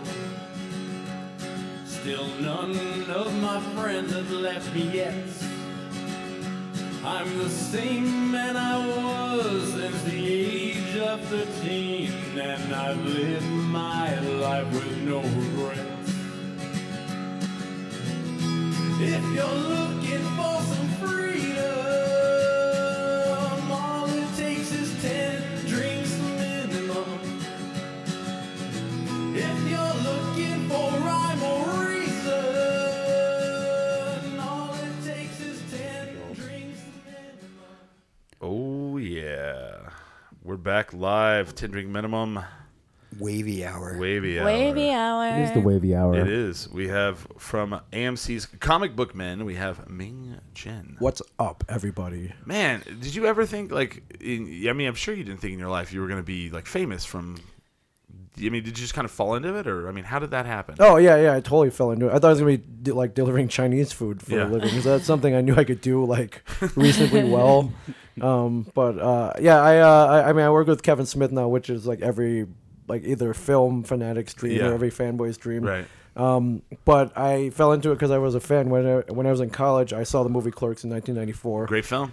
Totally fell in love with it. I'm like, Yeah. who? I'd never seen characters like that. Right. James and Bob were like, who are these guys? They're wacky. I still to this day use lines to that movie all the Yeah. time. Oh, yeah. Somebody will be like, "What did they say?" I was like, "Oh man," he said like "fucking Yankee blue jeans" or something. Yeah. And people never register, like they don't know that. You know, they're like, "What?" Yeah, Skrelnik. Like, what the hell is that? Yeah. I never heard dialogue like that. I was like, these Yeah. guys talk like me and my friends talk, Really? which is one of Kevin's like strong points. So it was a black and white movie, and I was like, this movie's awesome. Which I helped it out, yeah. Yeah, I became obsessed with it. So I wanted to talk to my friends about it, like it was Star Wars or something. Right. And they're like, this movie you love so much, it's in black and white. I'm like, yeah, let's Yeah, watch it. right. Like, what is this, some kind of art film or something Right, from right. Europe? I'm And like, but it is. well, It's not from Europe, but Yeah. it's like the New Jersey version of art film. yeah. Yeah. But they're like, I'm not watching this. It's not, this is an era where there are lightsabers and CGI. yeah, CGI. And I think 94, like Independence Day had just come out. So you put those two side by side. No. It's But kind of, I'll rewatch Clerks over Independence Day. Yeah. I've seen Independence Day.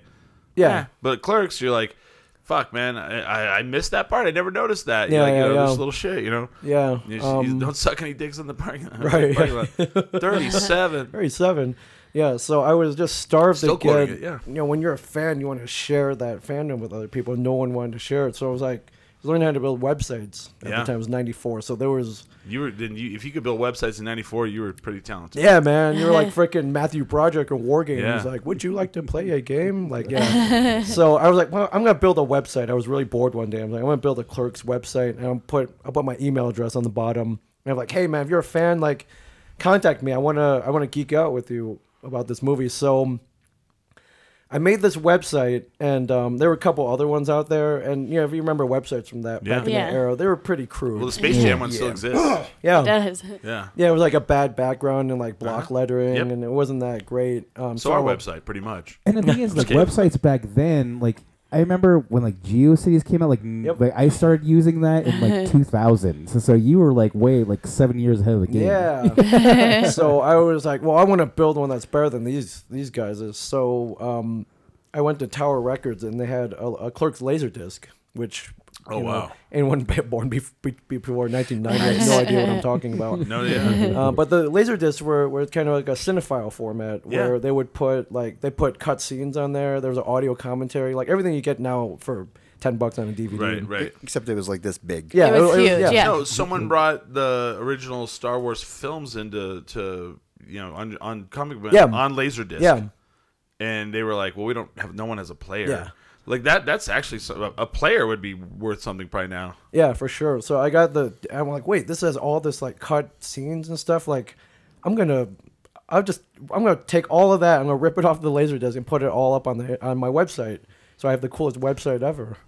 So I did that. Our school had a high tech computer lab. Oh damn! I was able to rip. There's like a Soul Asylum music video that no one really saw that they did. And then there's a lost ending from Clerks where Dante gets shot at the end. I saw that. Yes. Which ultimately when they sold the film, they're like, you just spent 90 minutes building this guy up, and tell our life, his life kind of sucked, but to persevere, you just kill him at the end. Right. It's like why? And Kevin was like, well, don't they just kill everyone at the end in independent movies? Yeah. He's like, you don't have to do that. He's like, oh, okay, yeah, maybe that's and thank God he didn't. Fair enough. Yeah. Yeah.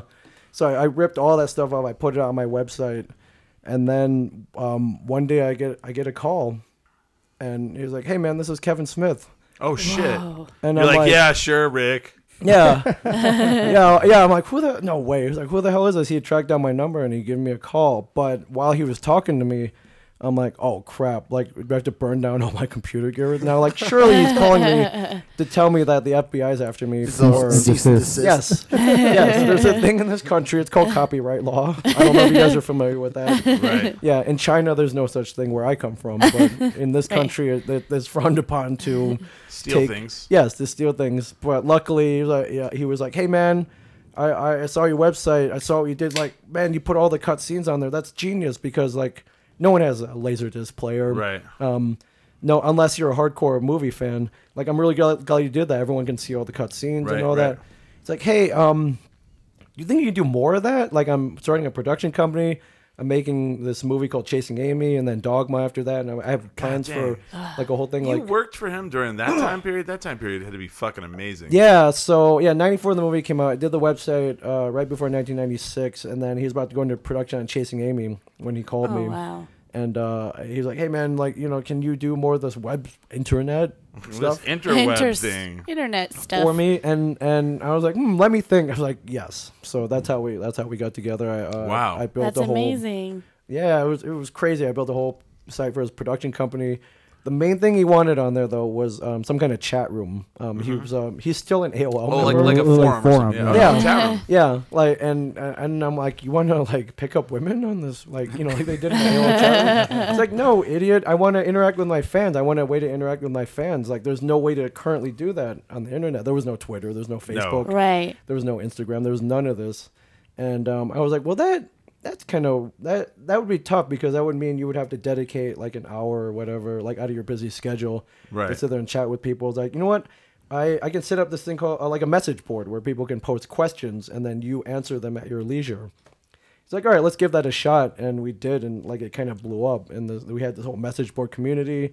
We ended up doing like film festivals where we would invite message board members over, like all day film festivals, and we kind of created this whole like View Askew universe community. Yeah, which was I remember cool. this. Yeah, and I'm reminded of the Jane Silent Bob Strike Back, where like they actually like pissed off about. Oh the yeah, message they board go com- online. That's exactly what the message board. Look, that site is called Movie Poop Shoot. Yes, I was going to say. I was going to ask Billy what was it called? MoviePoopShoot.com. Yeah, I built that site. He was. Oh, shitting me. Yeah, he was like, hey, like I need this. Farting whenever you like click everything. It's like, I need this real quick. Can you build a site called Movie Poop Shoot? I'm like, what the hell is that? He's like, it's a film critic site, and people. And on there was like a butt with like film coming out. Yeah. The ass I found on some porn site, and so I wouldn't get sued. I used some like Photoshop filter to make it bigger. Oh shit! And I cobbled that together. So that's awesome. Yeah, and then if you put our message board that I built way back in '96 next to Reddit, it looks exactly the same. Oh shit! Ooh, they copied you. Yeah. Where's my Reddit check, man? Where's that Reddit check? Reddit, all that Reddit money. Yeah, so soon after that, I ended up moving to Jersey, working with them full time. Where did you live before? I grew up in Michigan, went to school at the University of Michigan. Okay. I ended up moving to Maryland to work my first job, which was building websites. Well, you would have made say that didn't happen. If you went and built websites, you probably would have had a good career. Possibly, in but the 90s, yeah, and then you would have moved on to whatever else. You know. Not as fun though. No but, shit, no, it would have been as fun, but it wasn't like you were going to deliver pizzas or Chinese food. Yeah, probably not. But while I was working, I had my first job was in the Washington D.C. area, building websites for this nonprofit. But while I was doing that, Ben Affleck, who Kevin played a huge part in blowing up his career, right, was like, "Hey, I saw this website you did for Kevin. Can you do one for me?" And this is right after Good Will Hunting. Damn. So for an Oscar winner, I was like, yeah, man, I'll make your website. I don't know. Okay. Let me think. Yeah, and so same thing. You wanted a message board. You wanted to interact and all that. But while he was doing that, he had launched an internet startup called Live Planet. Okay. Oh, wow. out in LA. It was him, Matt Damon, and a dude who had produced American Pie, and this other movie producer. Oh, and they jeez. had come up with this TV show called Project Greenlight. Oh yeah. I've watched it a lot. Yeah. I've watched I think 4 seasons of it. Yeah. Yeah, I worked on the first season. They were like, hey, well, you know what you're doing. So I moved out to LA and worked for them for a year. And when that ended, Kevin was like, why don't you work for me full time? I Like, think you're saying LA That's wrong, though. amazing. I think Oh, it you're was back in L.A. LA. LA. Oh, We've been watching lots of Letterkenny. Like, Yeah, LA. Oh, I started watching Letterkenny, by the way. It's so good. So I have a question. So, you had 2 kids. Is Yes. there anything like in your you try to instill in them as far as you're growing up? Like, do you have to watch this? You dude, mean like, yeah. it's tough now. Oh, Say really? that they hate. They're like, Dad. It's Dad, I hate tough. Star Wars. Like, Well, how old are they? they're 13 and 11. So So they hate everything you like. Yeah, their fandoms are pretty much ingrained right now. But the G.I. Joe cartoon was on Netflix for a while. Okay. So I was like, oh man, this is awesome. Like, you should, And it's really not. What is this? The original G.I. Joe cartoon? Yeah. Oh yeah, okay, yeah. yeah. I mean, it is and it isn't. Yeah. Like, He-Man is terrible. I like Yeah. half-hour commercials. yeah, for Well, they actually, they passed a law. Like, there's a whole thing with that. Yeah. Like, Congress passed a law to stop He-Man, G.I. Joe, all them, because they were just toy commercials. Late. Transformers. Yep. Yeah, and then they couldn't. Who was the? Because I was watching something, and basically they were talking about how it squeaked through. Oh, it was Captain N, the Game Master. Yes. They never say Nintendo ever. Yep. Oh, wow. Because that law. Yeah. And they just Ridiculous. And the characters are all off a little bit because they just basically told the animators just draw by what you think of the name is. Yeah. You know. It was crazy. So I tried to make them. I was like, "Oh man, this is awesome. We should watch this." And my wife was watching too. And she's like, "You like this? You like this back in the '80s, dude? I still like this." Yeah. Yeah, I'm I mean, still G.I. Joe, into it. G.I. Joe was good. Yeah. Transformers was good. He-Man is bad. it's pretty bad. fucking bad. It's pretty bad. It's like they use the same stock footage Yeah. over and over and over again because they didn't have He-Man was never on a TV channel. I don't think any of them were. They just immediately made episodes and put them into syndication, and so Yeah. whoever wanted to buy them could buy them and just throw them in the afternoon. But Yeah. It was never on NBC or anything. Yeah. It was on whatever. so mine, I didn't get to watch. So we didn't. G.I. Joe didn't come on where I lived. Transformers didn't come on where I how'd you lived. live, man? I watched a show called Voltron. Voltron. Oh, okay. No. I got out of school and I ran home. Yeah. Because I got out of school at 3:00, and Voltron came on at 3:00. Yeah. And I ran home and I would watch the last 15 minutes of it. No, man. Yeah, I remember running home so I could watch, Yeah. G.I. Joe back to back with Transformers, and so it's tough with YouTube. And, Yeah. and Yeah. the cartoons we watch, if you didn't see them on Saturday morning or after Yeah. school, Yeah. there's no way to watch them. No. Now it's So all that on demand. That was so- your Yeah, guys' okay. Power Rangers then. Yes. Yes, Yes, absolutely. that was, and I don't understand it. I would run home after school to watch. So the Power movie Rangers. that came out that I fanboyed over, sitting in the theater, literally blowing my mind, was Pacific Rim, the first one. Yeah. And I was just like, yes, Guillermo got it. Yeah. He got Yeah. the big robot fighting each other world, Yeah, Yeah. because he was that kid like us who He ran was like home us, and yeah. watched Transformers and G.I. But, Joe. yeah. Yeah, so it's tough. They're into Steven Universe and Okay. stuff like that. So So- it's So your kids are like, Sorry. Dad, this is weird. yeah. Stop. Shit, This is so Dad. weird. We're gonna go play Fortnite. Yeah. So I asked my followers earlier Okay. to. I only have one question, Okay. and there's no stupid questions like with John Fugel saying. When No, one no of my math questions. one of my followers was like, ask him what his highest level of math was and how he felt about it, and then I was like, okay, She thought, there's something to do with him. Yeah. yeah, And like he I was thought, just maybe. I went to high school and went to Geometry. geometry Yeah. class, I guess. I don't know. And Fire this away. this is my friend David Page. I Okay. lovingly call him Deeps. He's one of my favorite humans, and he's a fan. He asks. He just wants to know your thoughts on Stan Lee's passing and your favorite memory if you ever met. Wow, great question. So Stanley appeared on Comic Book Man twice. Twice, which is He's sitting on the counter, and you guys are sitting up, looking at him Yeah. like you're children. yeah, This is actually the episode. Yeah, while he was regaling us with tales. Stanley to me is a god. Yeah. And Mike Zapsik from the show was like, you can't say that. That's sacrilegious. I'm like, dude, what does a god do? He creates stuff. Yeah. That's what Stanley did. He Correct. created. He created a universe. lot. He created a lot of universes. Yeah. Yeah, so to me, he was a god. So, the first time he came in, they were like, all right, he's going to pull up on a limo. We want you to open the door and greet him and then lead him back to the, back of the store where everyone else is. I'm like, so I get like first contact. And I'm flipping out. I'm nervous because How happy were you then? I was happy, but I was like, I was shitting chickens too. because- Shitting chickens. You were me yesterday. Yeah. Yes. Like I'm eating Kane. Yeah. And Nita, and, I'm shitting chickens because this guy created my whole entire childhood. The Avengers, Captain America, Iron Man, Spider-Man, X-Men, X-Men. Everything. Yeah, Hulk, so everything. Yeah. so he gets there and I open the door for him and he's kind of backlit, so it's like he's glowing and it's like a god's walking through the door and I'm just kind of like, hey, welcome to the stash, Mr. Lee.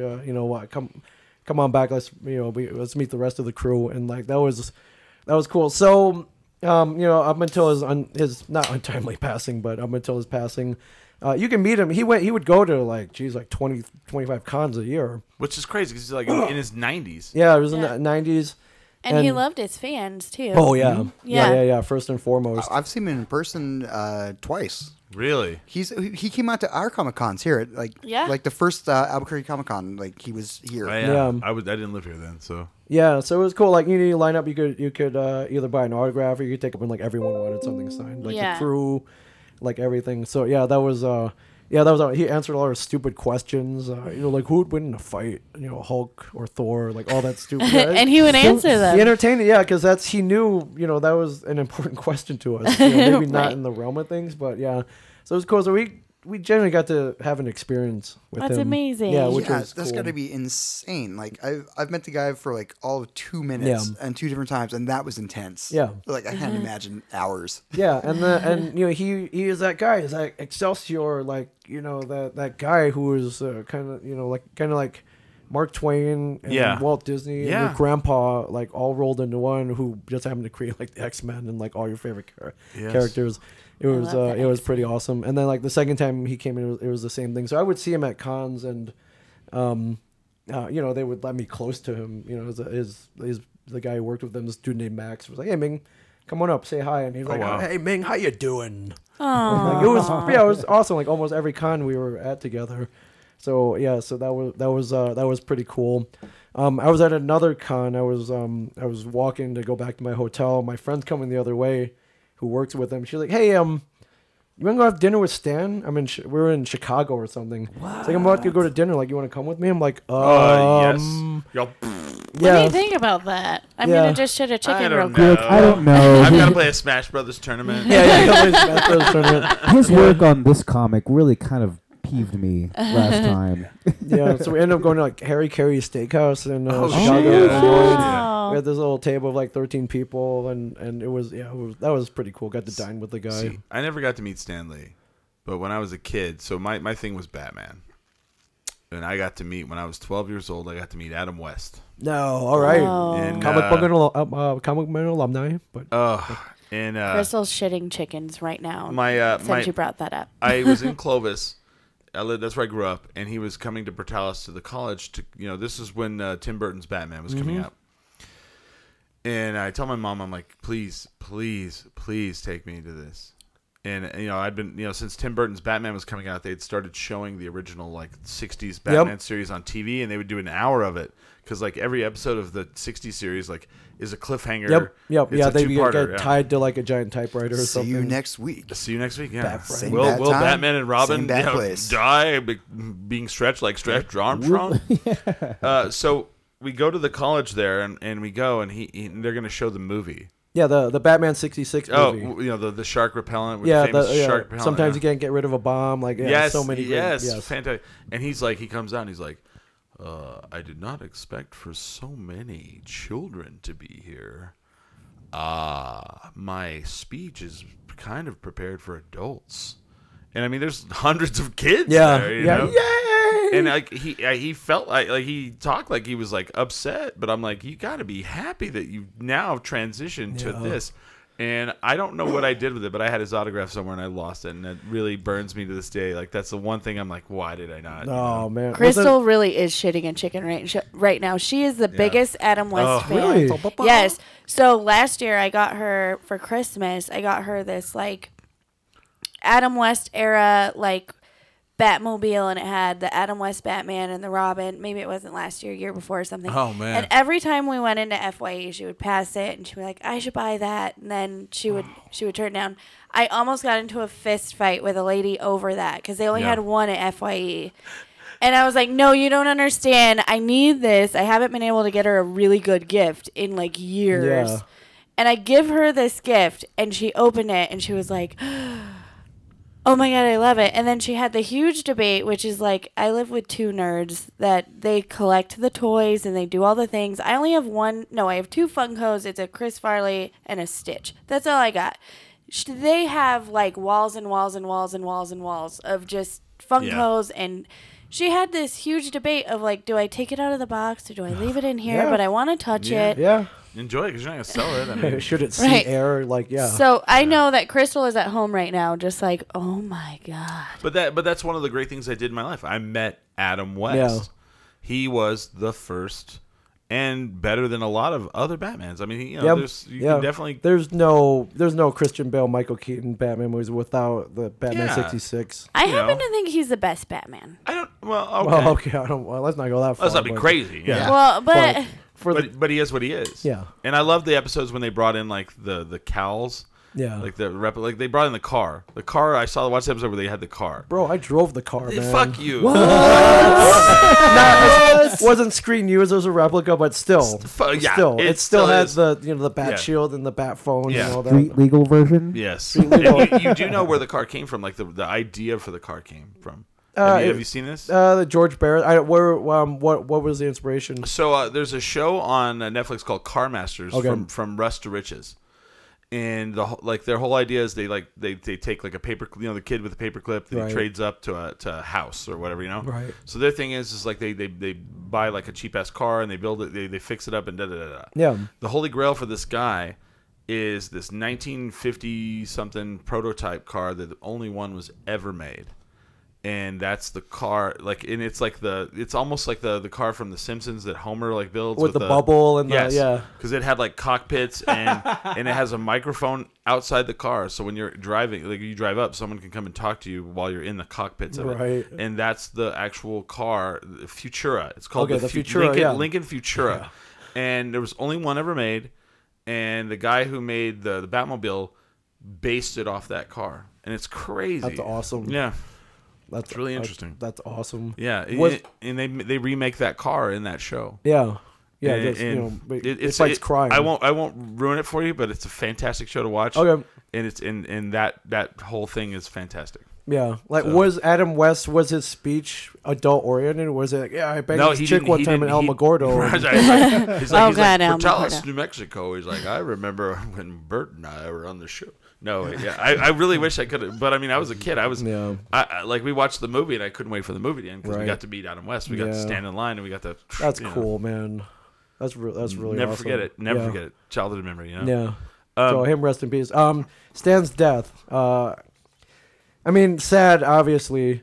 It kind of stung. If you read up about a year up until his death, there was some drama going on with his family. And his wife had just died, so that doesn't help things either. That's right, yeah. So after his wife died, I was like, oh man, I don't, but typically older couples like that, they live, they live for each other. So and then when one dies, the other goes. Yeah, so we were Johnny like, Cash, we're like, oh man, that's not good for his longevity. But we kind of health started declining, but when all that drama happened, I was like, "Oh man, this is probably not good." So, what was the drama? Like his family was trying to he had some people around him that were helping him, protecting him. I think his daughter had kind of stepped in. I remember that. Yeah. And she was influenced by other guys who were trying to take advantage of him financially. And they were like elder abuse. Yeah, and she had power of attorney, so legally they couldn't get those guys out.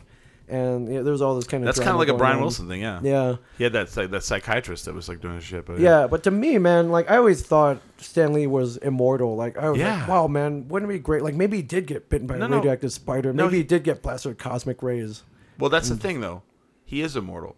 Yeah. Because we live with his legacy, and he'll always be with us. Because Yeah. I mean, it lives on. Yeah. Oh yeah, for sure. I mean, he, the person doesn't, but Yeah, but I was always hoping like his mind and body would yeah. always live on forever too. Like I just never saw him ever dying, Oh. and like I thought like, oh, I'll always see him at a Comic-Con, or like maybe Right. we can get him on the show again.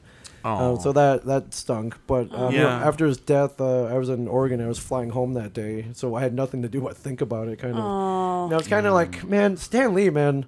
Like, him and Jack Kirby, man. That's like all my Yeah. childhood Yeah. memories. Yeah. Yeah, but I was just kind of like, man, if it not like everything Stan did, all the characters created, his encouragement of the comic book world and pop culture. It's like everything I do in life, to the friends that I've made, Right, to right. these conventions I go to every weekend, to like the music I listen to, and the pop culture I like. It shaped my life. Like, had Yeah. he not been alive, like my whole life would have been like changed. Like, Right. that happens for a lot of people. I was like, well, like who has that kind of impact? Like, not No, many people. yeah. Not Right. very many. And I mean, Yeah. right now it's like, Hollywood literally ran out of ideas. Oh, yeah. And then they were like, well, let's do this. And then, Yeah. Iron Man took off, and now everything is Yeah. like, and people are like, oh, I'm so sick of it. I'm like, oh, I'm not. Yeah. Yeah. I can let it go Yep. forever. Yeah. And I have one like we have some stories to tell about our weekend, but I want to talk because you're a Preacher fan. Oh yeah.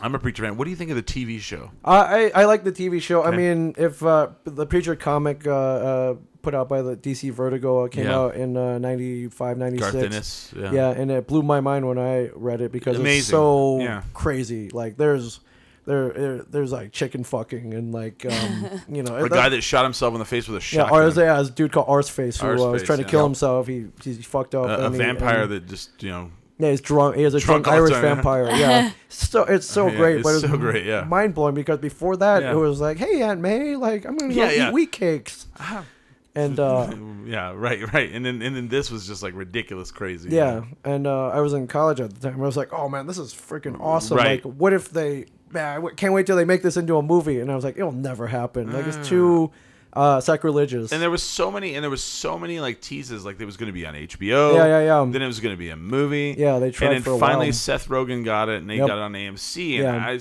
Yeah. So they had to make a lot of changes because you're Yeah, not. there Yeah, is. you Well, a can't friend of ours is in the first season. Like he's one of the characters. Yeah, Oh, he's dude, all, which like, one? all over the place. What's it? Alex Knight plays. God, the guy that gets his penis shot off. Oh, Yeah. okay, yeah, okay. And he's been on this show. We've had that. Yeah, he was a friend. He's been a friend of this show for a long time. Yeah, and the guy who plays Arseface lives in Yeah. the next town over from us. Oh, really? Yeah, he actually came in the store and he was dang. like, "Hey man, you got any Preacher comic books?" And I wasn't there. My coworker Mike is there, and he's like, "Hey, you like Preacher?" And I was like, "Yeah, I'm gonna be on the show."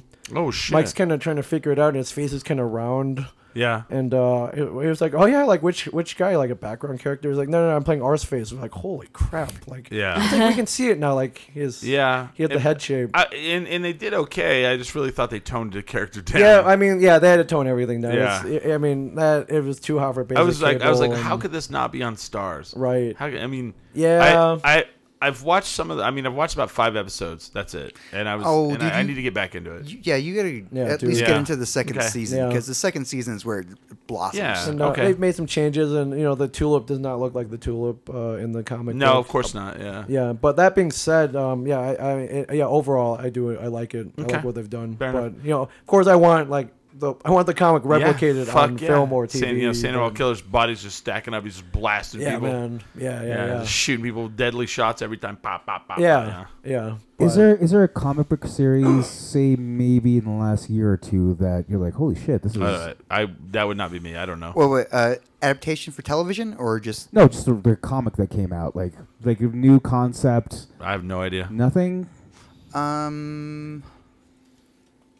There are a couple that we will see definitely in the future. One's called Saga. It's kind of like Game of Thrones meets Star Yeah. Wars. Oh, really? Yeah, it's amazing. The And, only comic that I really know about that's recently Yeah. coming out. So I was a huge Invader Zim fan. Oh, Yeah, great hi. series. Yeah. Yeah. I mean, the cartoons. I don't know about the.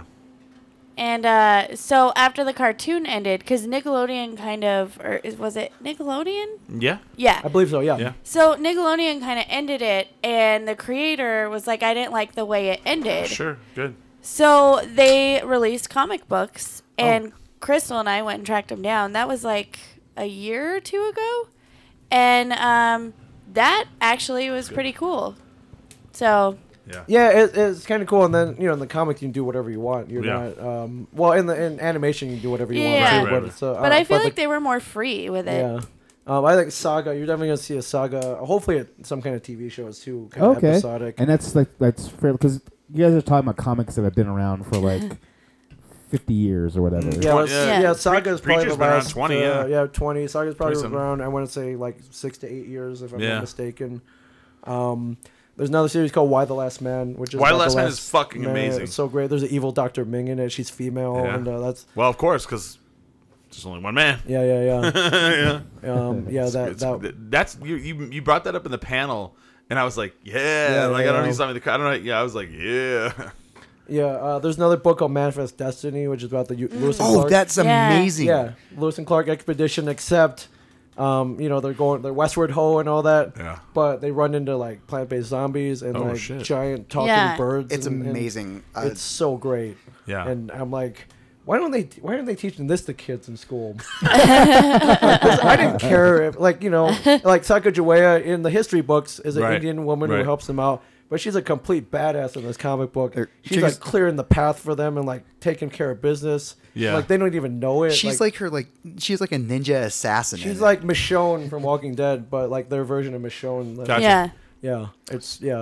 That'll happen as well. That's tight.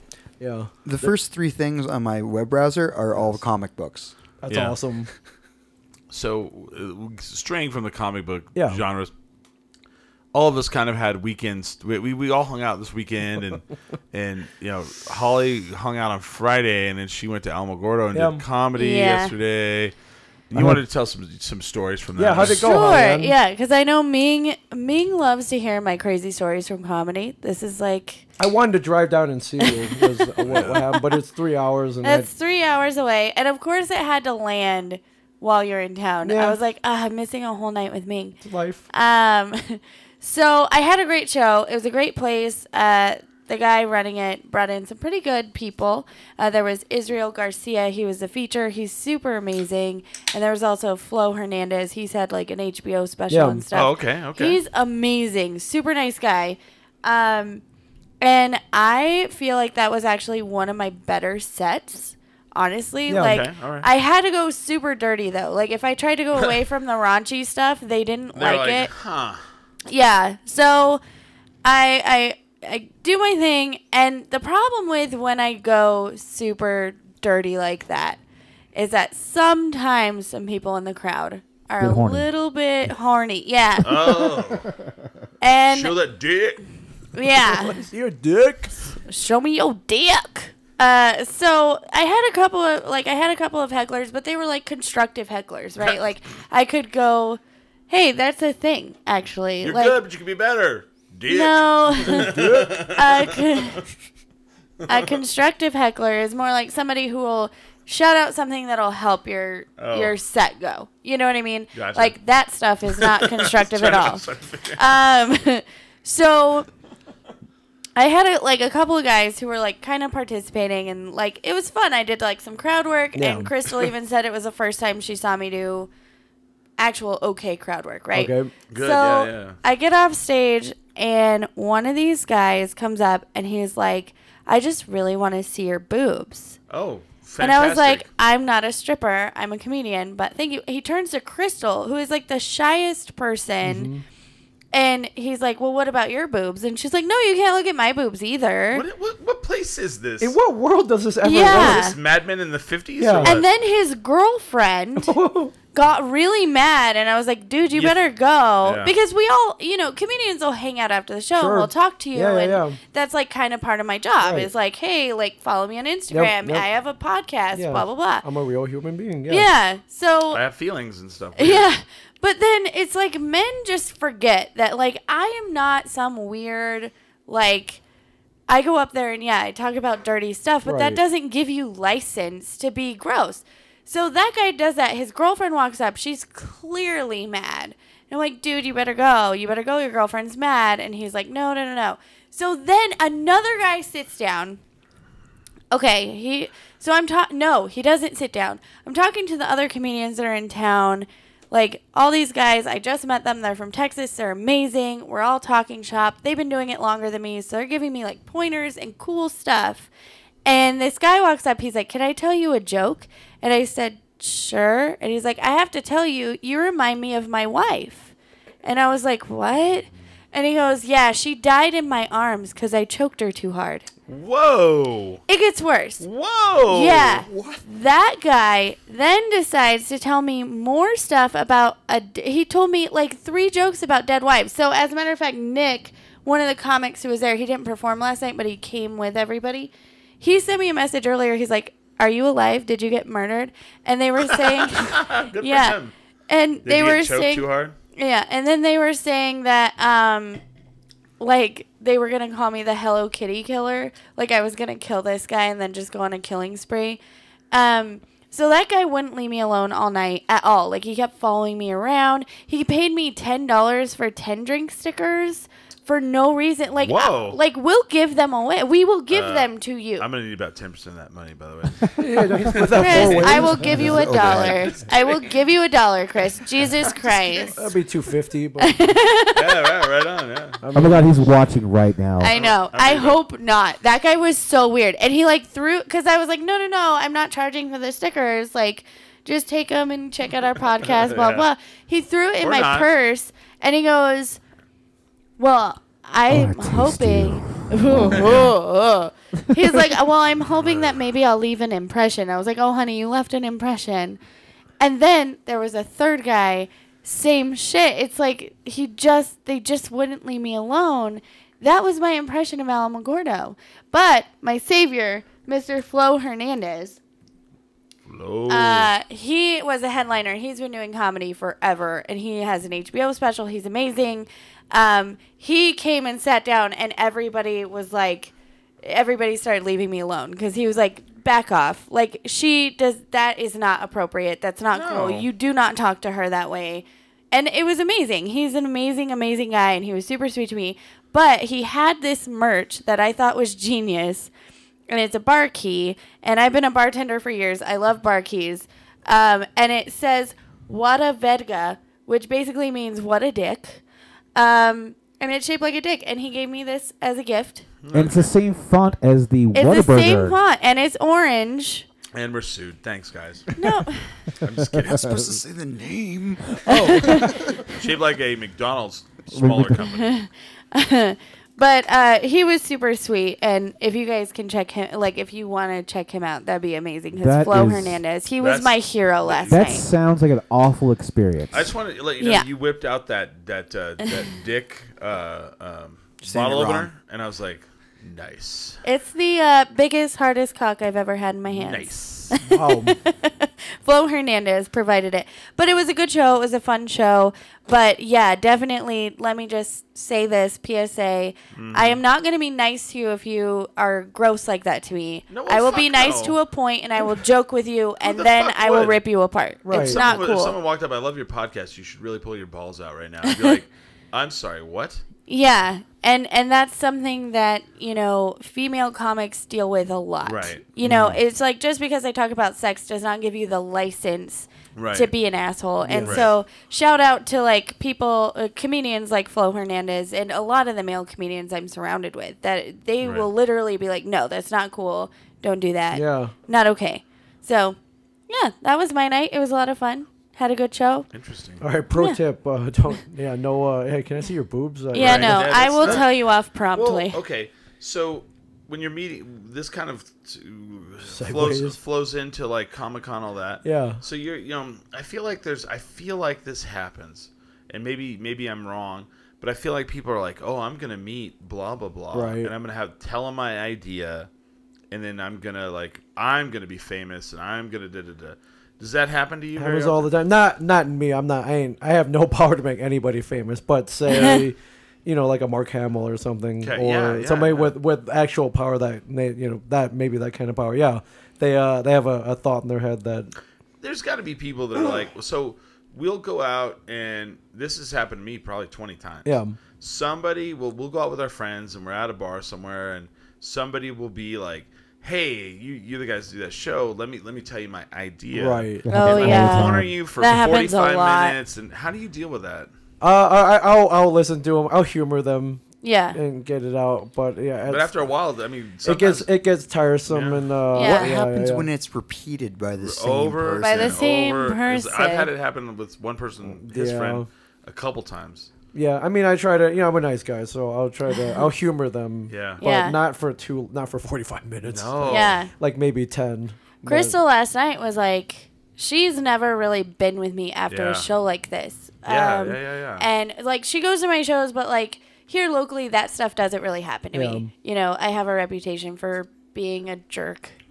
Not really being a jerk, but like I won't take shit. Yeah, I was at the press club when I first came in. Fuck right. you. Bird. Like I don't take shit. She's all, fuck you, Chinaman. Yeah, Come on in. Chinaman. Hey, hey. Really? I heard the story. I'm just kidding. That didn't happen. God, Chris, you're making me sound great right now. Call me a Thank Chinaman. you. Just mind me a shot at J-Mo. Sorry, the yellow Power Ranger. Yeah. Like, whoa. Yeah. But continue. So Crystal was like, I don't know how you do this, because there's a certain like, and I'm sure you experience this on like a way bigger scale than I do, Yeah. but there's That's what like I a wonder. threshold. You Sure. know what I mean? Like for me, there's a threshold. Sure. So I'll sit there and I'll humor you and I'll Yeah. talk to you and I'll flirt back with you and I'll make jokes and I'll talk shit. But then once I get to a certain point, it's like, okay, this isn't funny anymore. Yeah. You need to stop. Yeah. We Yeah. brought And- it up. We talked about it. We're good. Yeah, like I already told you I'm not going to show you my boobs. That's ridiculous. Not going to happen. But so there's that like certain threshold, but like you're saying, you have to kind of humor them. Yeah. You can't be a jerk. You don't have to humor that. You don't have to humor someone going, hey, I need to see your boobs. I mean, That's a little different. Yeah. yeah, I mean, once they get, that's what I'm saying. There's like a threshold. So like once they get to the point where they're being gross, Yeah. I'm Yeah. like, no, but I'll flirt with you. I'll talk shit to you. And sometimes these guys will say like, I want to see your boobs, because they want to hear me talk shit. Right. And so I test the waters. And if they keep going after I talk shit to them, that's when I stop humoring them. Oh, absolutely, yeah. And I think you probably deal with that a little bit, and I think everybody who Someone asks puts to see themselves your up. boobs. I actually have just My one boobs are question. nice. Do you have any stalkers? Do you have any stalkers, Oh, man. Hollybird? I wish. Like, get out of here. Yeah, I wish. No, nothing too hardcore. Just somebody who was like, oh, it's Big Chen. Hey, do you remember me from Chicago?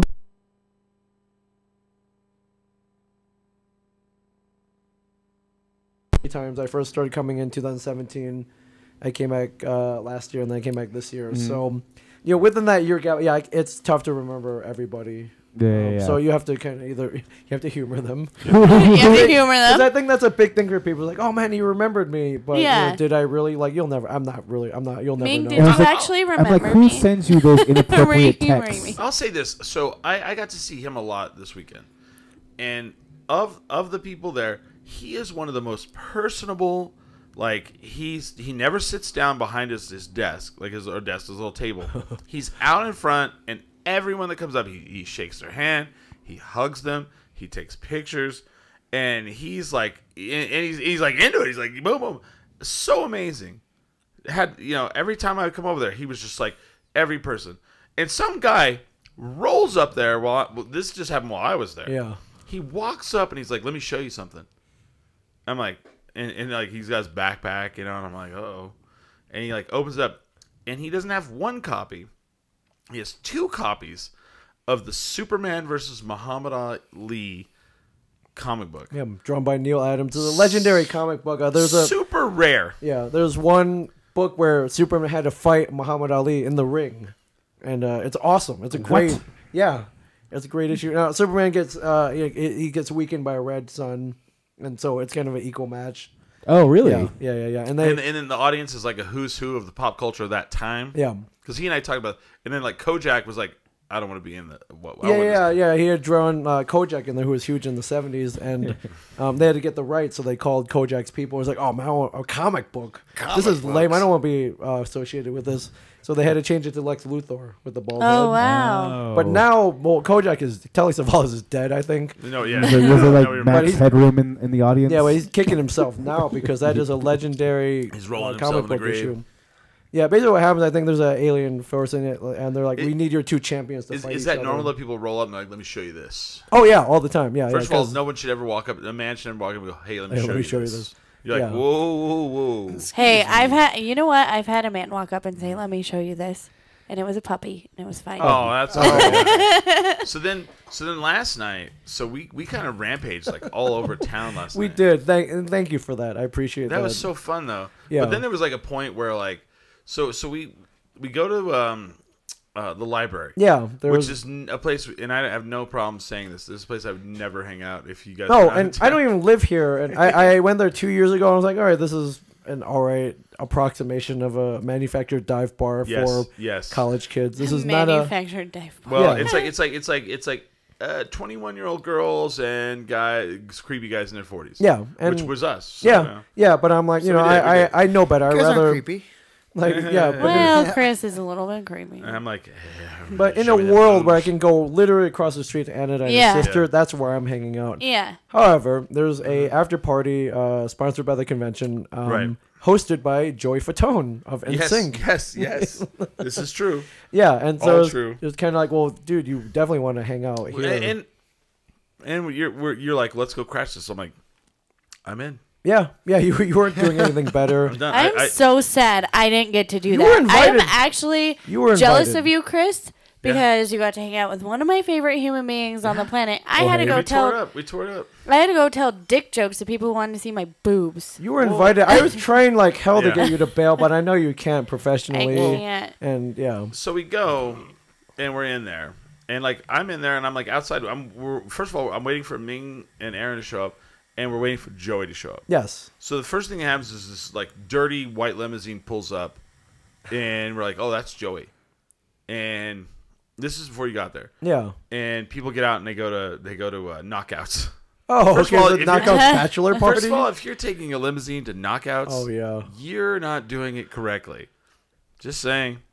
They're not doing okay. You're not doing No. okay. You're not doing okay. Yeah, So that's where you go for your like cheap Jaeger shots. So then they come out and they put these two like poles in the parking space right in front of the place. Okay. And a Lexus pulls up and they move the poles and the Lexus pulls in. I was like, all right, this is Joey. Okay. Nope, someone in a wheelchair. I'm like, well, all right, well, I'm way off. It's like, wow, they treat the handicap really well in this Right, town. Yes. So then a nice limousine pulls up finally, and it is Joey. Okay. And I'm like, all right, fine. And then that's when I texted you, and I was like, Joey Fatone is in the building. Yeah. Fatone has landed. Fatone has landed. So you show up, and I see you guys, and then my friend and I are outside, and I'm like, oh, Ming Chen's here. We're, and I go bolt inside, and I see you, and then you're like, oh, let's get a drink. And my friend stayed outside, and she never came in. Oh, you did your friend? No, she was supposed to follow me. Oh, right. Yeah. But she was talking to some. Hold on, there's a callback here. So we go in. So I get inside with you guys, and then we go, and I'm like, well, are we really going to go sit in the VIP section? And we walk up, and we just. I feel like in life, you just kind of act like you're supposed to be there sometimes, and So we go up, and they're like, you're in. Yeah. We got waved in. And then Aaron's going in, and then like some guy comes over and he goes, he points at Aaron and I, and he goes, these two people are good. Which I also had my pass that I was given for my thing, and I used that, and they were like, Yep. And we're sitting there, and it's like me and you and Aaron, the kid from Child's Play. Yes, the kid from Child's Play, Oh, Alex yeah. Vincent. Andy. Andy. And Yeah. then Andy Joey from Fatone Chucky. is like just chowing down some wings, Yep. and they're like eating some pizza that has green chili on it, and we're hanging out, we're having a good time. Yeah. And then we leave. Where did we go? We went over to Sister for a little bit. Well, we tried to go to Sidetrack, and they were closed. We were, yeah. So there's a guy with us that's just trashed. He's gone. So Celebrity. that's the guy that my friend had stayed outside to talk to. Ah, okay. Now it all And I makes felt sense. really bad, and I was like, and she's like, can we come in and get in the VIP area? And I was like, no, you should have came in whenever I came. Yep. you messed up. And she's like, shit. I'm like, yeah, this is Alex. Oh, Alex. So we're trying to, so we go to sidetrack and they're like, you can't drink. And so then it's actually lucky that happened. So Ming and I are like walking next to each other. Aaron's with us. Actually, Aaron got lost a couple times along the way. Yep. But this one guy, he's got like a Star Wars jacket on.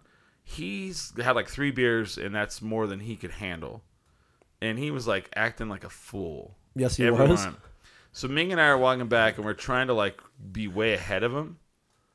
And we're like, and I'm like, I don't think we're gonna be able to get into anywhere with this person. Nope. And Ming's like, nope, we sure are not. So we ditch him. Yeah, So we totally ditched him. Yeah, totally ditched him. him. And we go to Sister, and it's like me, you, and Aaron, and someone else showed up. Oh yeah, my friend Gabe. Yeah. Who used to work over at Sandbar and is now opening up his own place called Pizza Craft Pizza or something like that. No, it's actually going to be over here on like 4th Street. Yeah.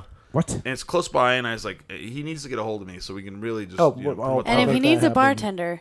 Oh yeah, there you go. Yeah, dude. No, seriously. Both of us I'm are good seriously, at that. I need a I will job. put in a good word for you, Please Holly Ann Bird. do. Yeah. and so we're all like, we get some tots. Got the tots, man. Because they have some Oh, gourmet the tots. Thank you, tots. sister, for the tots. And they're the crazy thing is they have a DJ on stage. I'm not making this up.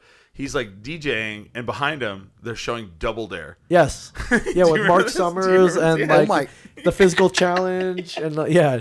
Oh, Like, shit. We're like, People getting slimed. I'm thinking Double Yes. Dragon. dude, for this some- whole night was so surreal to me. It was great. So then we drink for a while, and then Aaron's like, I got to go see the Black Power Ranger guy. Right. And we're like, all right, we're going back At to the library. the library. Yeah, they were watching the Pacquiao fight and it was over, so they all rolled. They were at Dave and Buster's, so they So we rolled get over to the back. library. So we get back. Well, first of all, like when we left, it was like Joey Fatone, and then the kid that was like the child's play guy. Yeah. That's pretty much, and then me. That's who was in the VIP. We get back. Child's play guy's still there. Joey's like in and out. Yes. What's his name? I have a child. Billy Zane. Billy Zane is still there. Billy Zane shows up and he's got like a cowboy hat on, and I'm just like, wow, he wears a cowboy hat. That's pretty amazing. Like I was like, wow. And the Black Power Ranger's there. Jonathan Lipnicki is there. John, the kid from Jerry Maguire. Yeah, The a human eight- head. Did you guys ask him about everything is terrible about No. the Jerry's? No, because he was like hitting on like all kinds of ladies. Yeah, He And was he's, he's like freaking cut, right? Yeah, he's like, good looking so kid. he's shredded, Yeah. yeah. and he's like he was really trying to throw some mac on some ladies, which is of awesome. course. Good for Yeah, him. man. Yeah. Yeah, man. If I was shredded like that kid, I was. You're like, yeah, hey, yeah. what's man, up, ladies? Yeah, you had me at hello, Human head weighs bitches. 8 pounds. What's up? Human head weight. Yeah, human head weighs Weighs 8 8 pounds. pounds. Throws up the gun. Yeah. And it's just like so surreal. And I'm like, I have no idea how I got here. Yeah. This whole weekend. Yeah, but you're missing the most important part. At some point, Joey's in the VIP area, but he leaves, so he's hosting the party. Oh, that's right. Yeah. So as his responsibilities, when he's ready, he should go out and start taking photos Yeah. and doing mingling. And my man here jumps in his own photo op oh yeah. and takes a photo with him. I have not seen you smile that big all weekend. yeah. Right. But he tried. Apparently, you're a really actually- big Joey Fatone fan. He tried to play it off. He's That's like, no, that was for my sister, so I could send it to my Uh-huh, sister to make sure. her I jealous. told my sister, I'm like, like, I'm sitting. bullshit. I'm in the VIP area Yeah. with Joey Fatone at a bar, and she goes, bullshit. And I said, all right. She goes, pictures. I was like, The thing is, okay. actually, to be fair, like I walk in from work yesterday, and I'm sitting on the couch, like, hey, you should come to me with the library. I was like, I'm not going to the library. You kidding Right, me? who I was like, goes to the we're library? gonna crash. We're gonna crash the Joey Fatone. And I party. was like, Joey Fatone from NSYNC. Okay, whatever. So you do what you do, you. And then like he stumbles in at 12 a.m. Is like, you cannot believe the night I have. It's Like, like fuck. Yeah. we hung out with Joey Fatone, and then yeah. I've got a child. I've got a child. Yeah. Yeah, Is she's- that a quote of his? yeah, from Yes, Titanic. from Titanic. Titanic. They're like women and children only. He's like, I have a He child. grabs a crying kid from like the corner.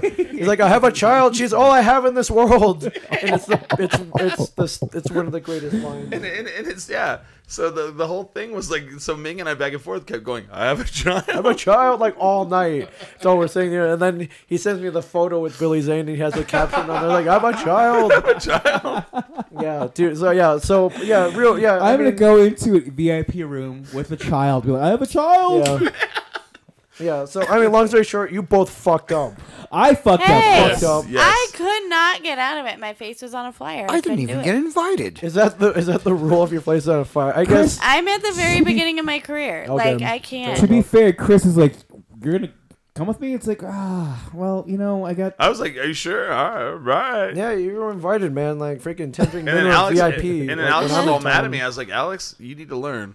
Next time I say let's go, you go. Yeah. Yeah. Don't stop and talk. Just You know go. what? If anybody fucked up, it's Alex. Yes. That's true. Like, okay, here's the deal. Like, this show And she ended up giving me a ride home too.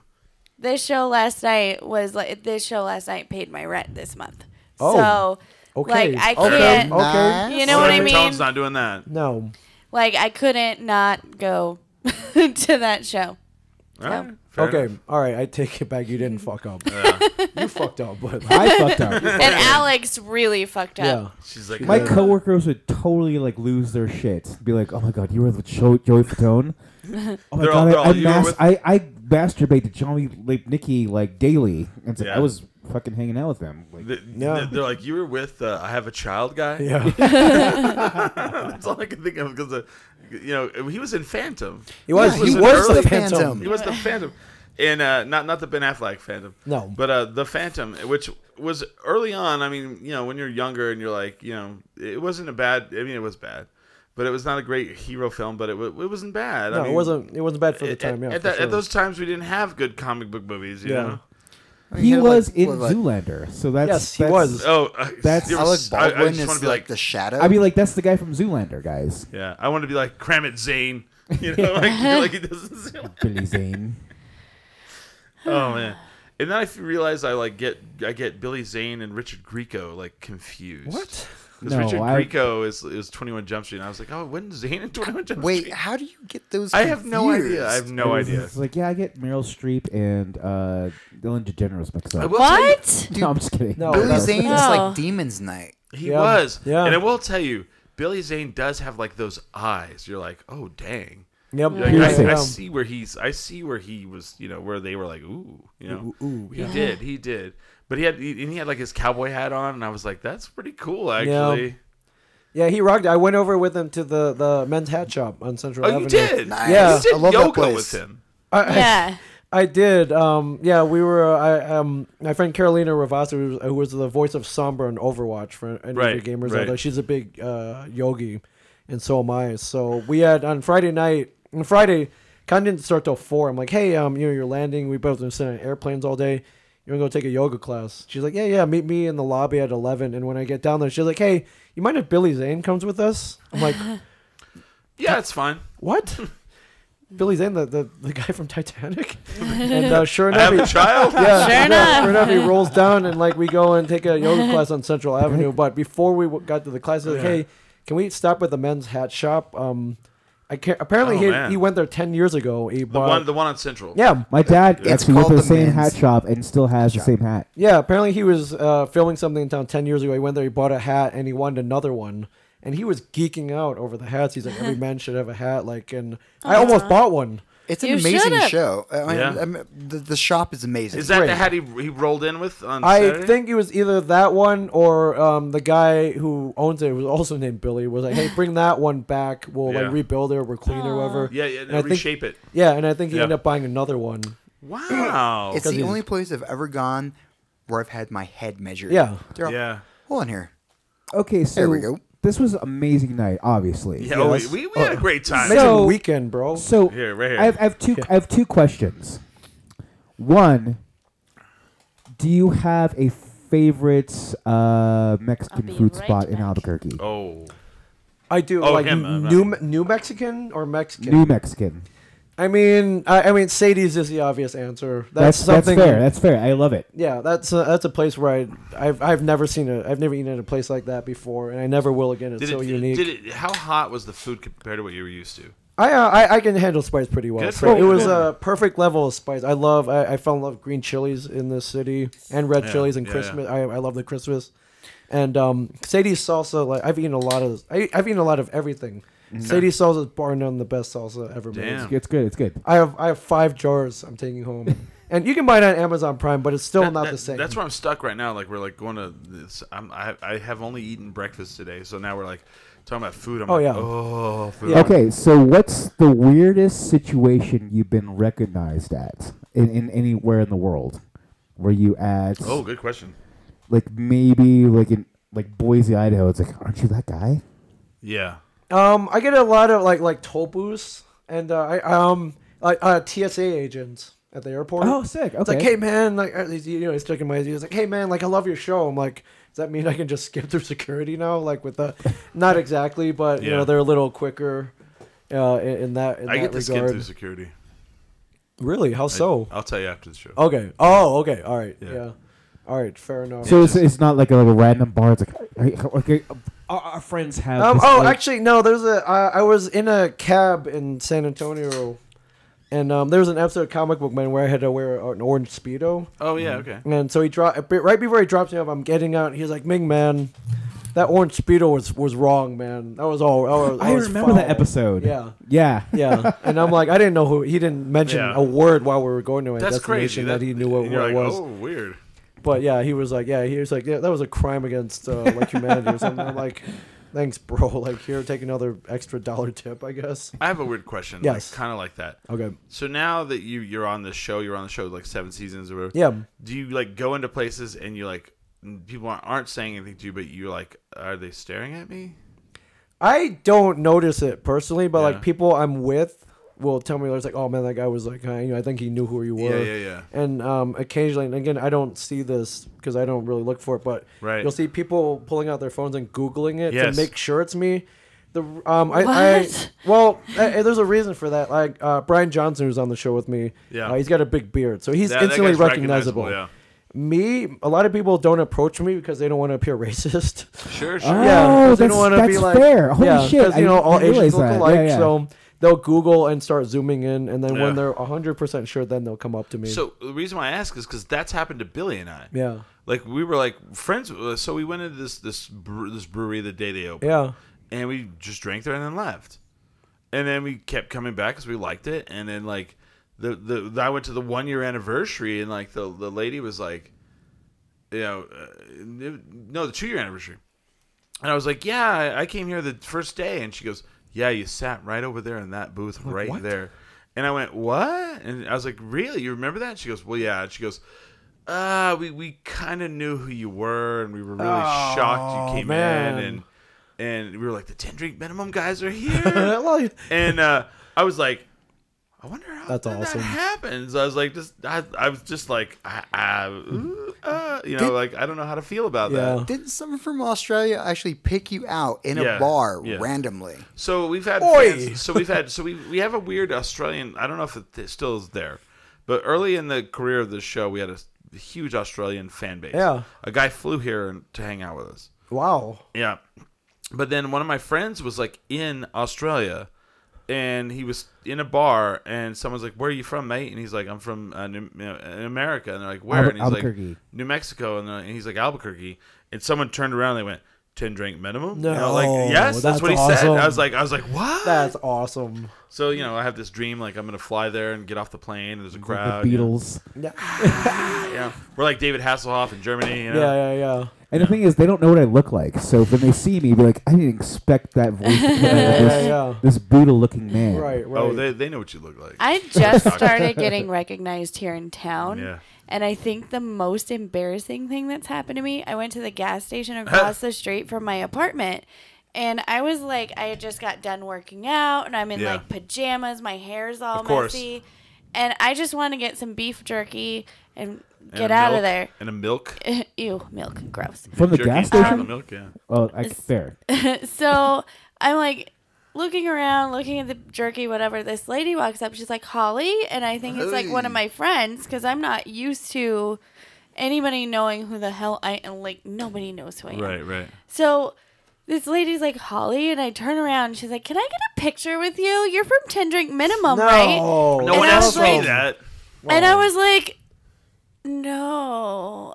Like on the inside, I'm like, no. But I said, oh, okay. And I she's like, do you want me to send you a copy of the picture? And I said, No. okay. Delete it. She goes to take the selfie, and it's all ka-ching, and you're all. I would imagine in your neighborhood, though, like in Jersey, you probably get like a lot of like free food. It's like at the deli next store kind of thing. It's like Starbucks. Hey, put an extra pump of vanilla in there. And then I'll charge you for it. Guys, meet Chen Yeah, the here. time it comes in handy is like if I'm at a con, it's like, hey man, this is a nice statue. They're like, here, like just tweet about it or put on Instagram and plug my thing. I'm like, yeah, man, Well, free statue. So we were at the Comic-Con, and some dude was selling a bunch of shit. Like he was, like it was a garage sale almost at a Comic-Con, and they had a Santa Fe Brewing tap handle, and it was like one of the old ones because Santa Fe Brewing's been around like 30-something years, and they were selling for $10. So I posted online, this is what I buy at the Comic-Con. Santa Fe Brewing's like, oh, you want one of those? We would have given you one. We got a whole shitload of them. You want some of those? We got. And that was more. weird too because I knew. Remember when we walked up when he went to go buy it? I was like, "That's from the press club." I knew that his whole collection of tap handles was from the press club. Because when I worked there, we had a garage sale and we had all these tap handles. He and just moved the garage sale to the Comic-Con. Yep. Yeah. So. Yeah, and so the guy, you asked him where he got it. He said, "Oh, the press club," and I was like, "I knew it. I totally knew it." And here's the thing: we are 10 drink minimum. We pride ourselves on like locally sourced beer. Yeah. Yeah. As I'm drinking In one your from Austin. area, do you like to plug somebody as far as breweries go? Because I love what's Thank you guys. I got first and foremost plug Ross Brewing. He's the guy who bought the aircraft carrier for me. They'll be opening in Red Bank, New Jersey. Oh, that sometimes beer's this summer. gross. Also, if he needs a bartender, And what I'll kind of move to beer New do you Jersey. like, actually? I love IPAs. It was Me an acquired too. taste at first, but I love flavor. I just want flavor, and like IPAs, that's packed with flavor, man. Like you can't get away with that, and it's it hits you in the face sometimes. Like, The the double thing is, like IPAs. here, there's a culture of like too much flavor. Like this, as many hops as you can, and it's like I think a Colorado thing, because like oh my god, this is like. But the thing is, the first thing I get at any new brewery is an IPA. Yep. And if it's a good IPA, then fuck yes. This So is good. it's interesting you say that because like there's a new beer being launched by Santa Fe called Social Hour, and I was like, how are we not promoting this? And so they posted like we have this new beer Social Hour. And I was like, how? And I wrote on that, how are we not promoting this? And immediately they hit me up, and they're like, we would love this, and can you come at the end of the month? Call me tomorrow. And so I called the guy. This is what I found out in the conversation. This is now Santa Fe's #1 selling beer in the company. Really? 7K. This 7K. this premiered on our show. It premiered Wow. on our show. We were the first people to drink it outside of the company. No coincidence there, Yeah. my friends. No coincidence. I just want to say that's what's going on. And we're actually going to probably do a show at Green Jeans, which you were at. I love green jeans. Basil. So cool, isn't it? Basil? Oh, Yeah. I Chris was Dempsey. walking by Santa Fe Brewing. I was right outside the door. I think he was checking IDs. And he Yeah. opened the door and he was like, "Hey man, like you guys should come drink in here." I Yeah. don't know if he recognized me or And he just was like, that guy wants to drink here. And then I get a drunk text from Ming. He's like, "Hey, Basil says hello." yeah. So we love Chris. Oh, he's Basil. yeah. Yeah. He's and great. he hung out with us in the VIP area. Yeah. I he did. forget Oh, that he that has was- a different name. I just know him as Basil. And we hung out with him there, and then we were trying to go meet his girlfriend was with him, and then her mom was partying. And too. her aunt. Yeah, and I'm like, how cool. Her whole family came out to like drink with her. And his girlfriend's really attractive. I was like, so what's his mom look like? Yeah, she was a MILF. Well, yeah, she's a MILF. Because total. his girlfriend's like in her 20s. I was Yeah. like, well, how old's her mom? Yeah. Because I'm in my 40s. I'm like, all right. Yeah. That's tight. Speaking of local Yeah. breweries, Oh, I need to go to another local brewery Yeah. to do comedy things. we'll finish up then. Let's finish up then. So February 9th, we'll be at Tractor Brewing. We Also, are Great Red. Great Red. Yeah. We are gonna do 10 Drink Minimum Collective. We are gonna have a podcast. We're gonna have a live comedy by Holly Ann Bird, and we are gonna have live music by Billy Belmont. So you get can't all see the me. things. James is You guys, gonna. you guys are like the Fantastic Four, man. Right. This is freaking awesome. James will We have dance. the while Billy actor, sings. we have the comedian, Yep. we have the podcast host, Yeah. and the musician. Yeah. Yeah, Chris is the one that teaches us all how to podcast. Yeah. Right. I'm like, here's how you do it. You dumb Because we don't bastards." know It's like how the to Four do it. Nations. The four hairs. I'm the Reed Richards. You're doing great, my friend. Hey, I do TV. It's like you just drop me Hello. right out of it. He said he called you an actor. Yeah. Yeah, Oh, he said you're an okay. actor. I missed it. My He was bad. like, Props. there's an actor, a comedian, a musician, yeah, podcaster. unless you thought one of us was the actor. I was like, Ooh, I'm not. Ooh. I'm actually pretty semi-TikTok famous right now. Oh, Billy. I'll talk about this. you got a little bit of time. I got a little Yeah. time. The thing is, I posted a video a week ago on TikTok, which is like pretty much the newer version of Vine. I'm Yep. trying Are to you get guys into it. remember mine? I don't know. And so, as of today, it has 12,000 views. Wow. That's pretty big. What? It's pretty big. It's pretty, Damn. it- What's well, your, it's, no, what's your TikTok handle? Just throw that Yeah, out. yeah. it's at Billy Belmont with 2 L's. On There it. you go. That's what you need to do, so people can go see it, and then you can get 100,000. Yeah. I'm not saying we'll Blow it up, you know, man. Let's blow it up. Well, the thing is, I look at other TikTok videos of people who are actually TikTok famous. They have 100,000 views. That's But, what. you know, Well, that's where we'll get. That's where we'll get you. and then like I'm at 11,000 views now. Yeah. It was really funny Vine, and it dealt with a lot of drug issues. Right. But it Oh, was, I good, saw it's good. that one. It's good. That it one was, was, it was good. cute. It was cute. You have to actually listen think, to I it. think we should make a TikTok video tonight. We probably will. should. Okay, we should. Done. But Done. you have to watch that TikTok video. This is what I learned. I tried to watch that TikTok video without the sound, Yeah. and it didn't make any sense. I was like, Because the music is the best part. yeah. And so if you watch Billy's TikTok video, please put the sound on. Absolutely. It makes so much more sense. So yeah. Anybody else have anything to plug? Just the February ninth, 1st. yeah. Oh, sorry. February 1st Oh, and the 9th. just tonight, yeah. February, and then then there's May 2nd. The May Southwest 2nd through 5th will be Yeah. the Southwest And we'll get more Chief bicycle. Comedy Festival. I won't be and here. I'll Comedy be in Fest. Seattle. That's May's Are you serious? May. Sorry, May what? Second. 2nd through 5th. Yeah, I'll be because May 3rd is the Band Horses show. Oh shit! So I'll be gone May 2nd. So we'll have to miss the Band of Horses show. Oh well, it happens. We'll have to give those tickets up. And this is in Trinidad. Yeah. Oh, I'll be gone. Shit, I won't even be there All because right. I'll be back. Good to know. We'll go. So anyway, great having you on the show. Dude, I'm thank you. sorry. Wait, I'm sorry. I'm sorry. May is later on. March 2nd is when I'm going to be gone. okay. Okay, So so anyway, it's been great having you on the show for the first time. 'cause Thank this you. Isn't Oh, gonna be yeah, this totally. isn't going to be the Oh, no, last not time. at No, all. it absolutely cannot be And- the last. And we may call you and do some call-in stuff. Oh God, anytime. Yes. yeah. Anytime. we're going to love ask you guys. one question. It's like, what do you think about this? It's like, dude, this is fucked up. Yo, hey, so we were talking about a toy, Ming, and you need to call in and tell us. Yeah. This way. All right, I'll be on call for sure. Well, and you know you'll get my No, I drunk would love- texts. so. Yeah, I would Good. love. Likewise, my friend. So you come? Are you going to come like every Albuquerque Comic Con? I believe I'm on the list like every year. So That's yeah, tight. for Well, we'd panel love hosting. to have you on every year if you could. If you would Yeah, love to I'm come gonna on. try to come back more, and who knows? Maybe I'll start something here, and which will afford Yes, me to come please. back. It's a It's a great fun town. community. We love it You here. hear about the shootings. You hear about like one of Wait. the craziest What? crime rates. But we want people to know that Yeah. because Yeah. we don't want like an influx of just. Oh, we love promoting that. Okay. Because we try Yeah. to keep people out. Yeah, Yeah. man. Oh, by the way, this place is It's dangerous. so So dangerous. So much dangerous. medical waste. Nobody and So needs much to no call. waste. Oh, It's God, like acid just the rain. Have you ever cartels heard of just Hanta? rampant in this.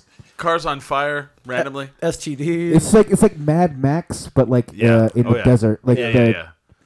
But then it snows too, It's, Trees. yeah, and no one knows how to drive. yeah.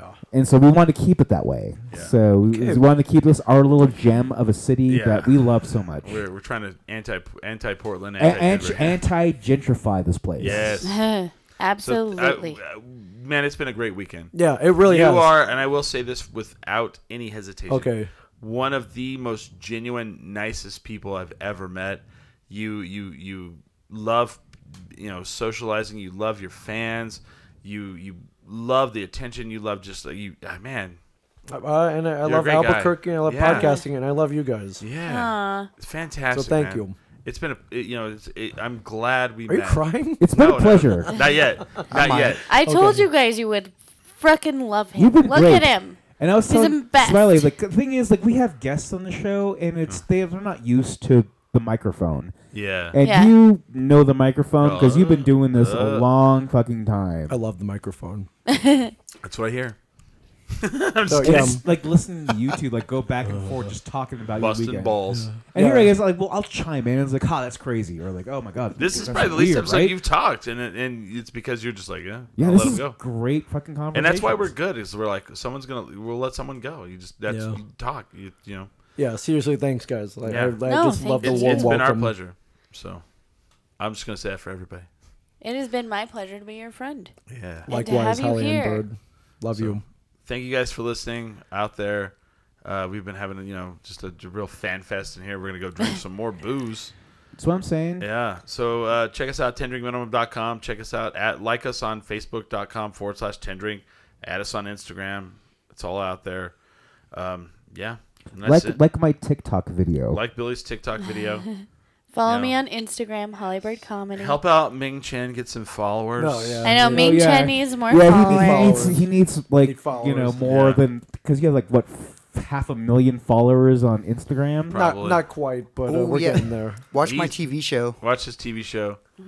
And come up and say hi to us if you see us. And we probably will be like, Just kidding. I'll try not I to. will literally be like, don't look at me right now. Don't look at me right now. Oh my god, I'm so ugly, guys. I'm so I ugly. didn't contour today. I contoured today. I contoured the fuck out of my So we're going to go watch Holly do some comedy. Thank you guys. With that, we are 10 drink minimum. Bathroom?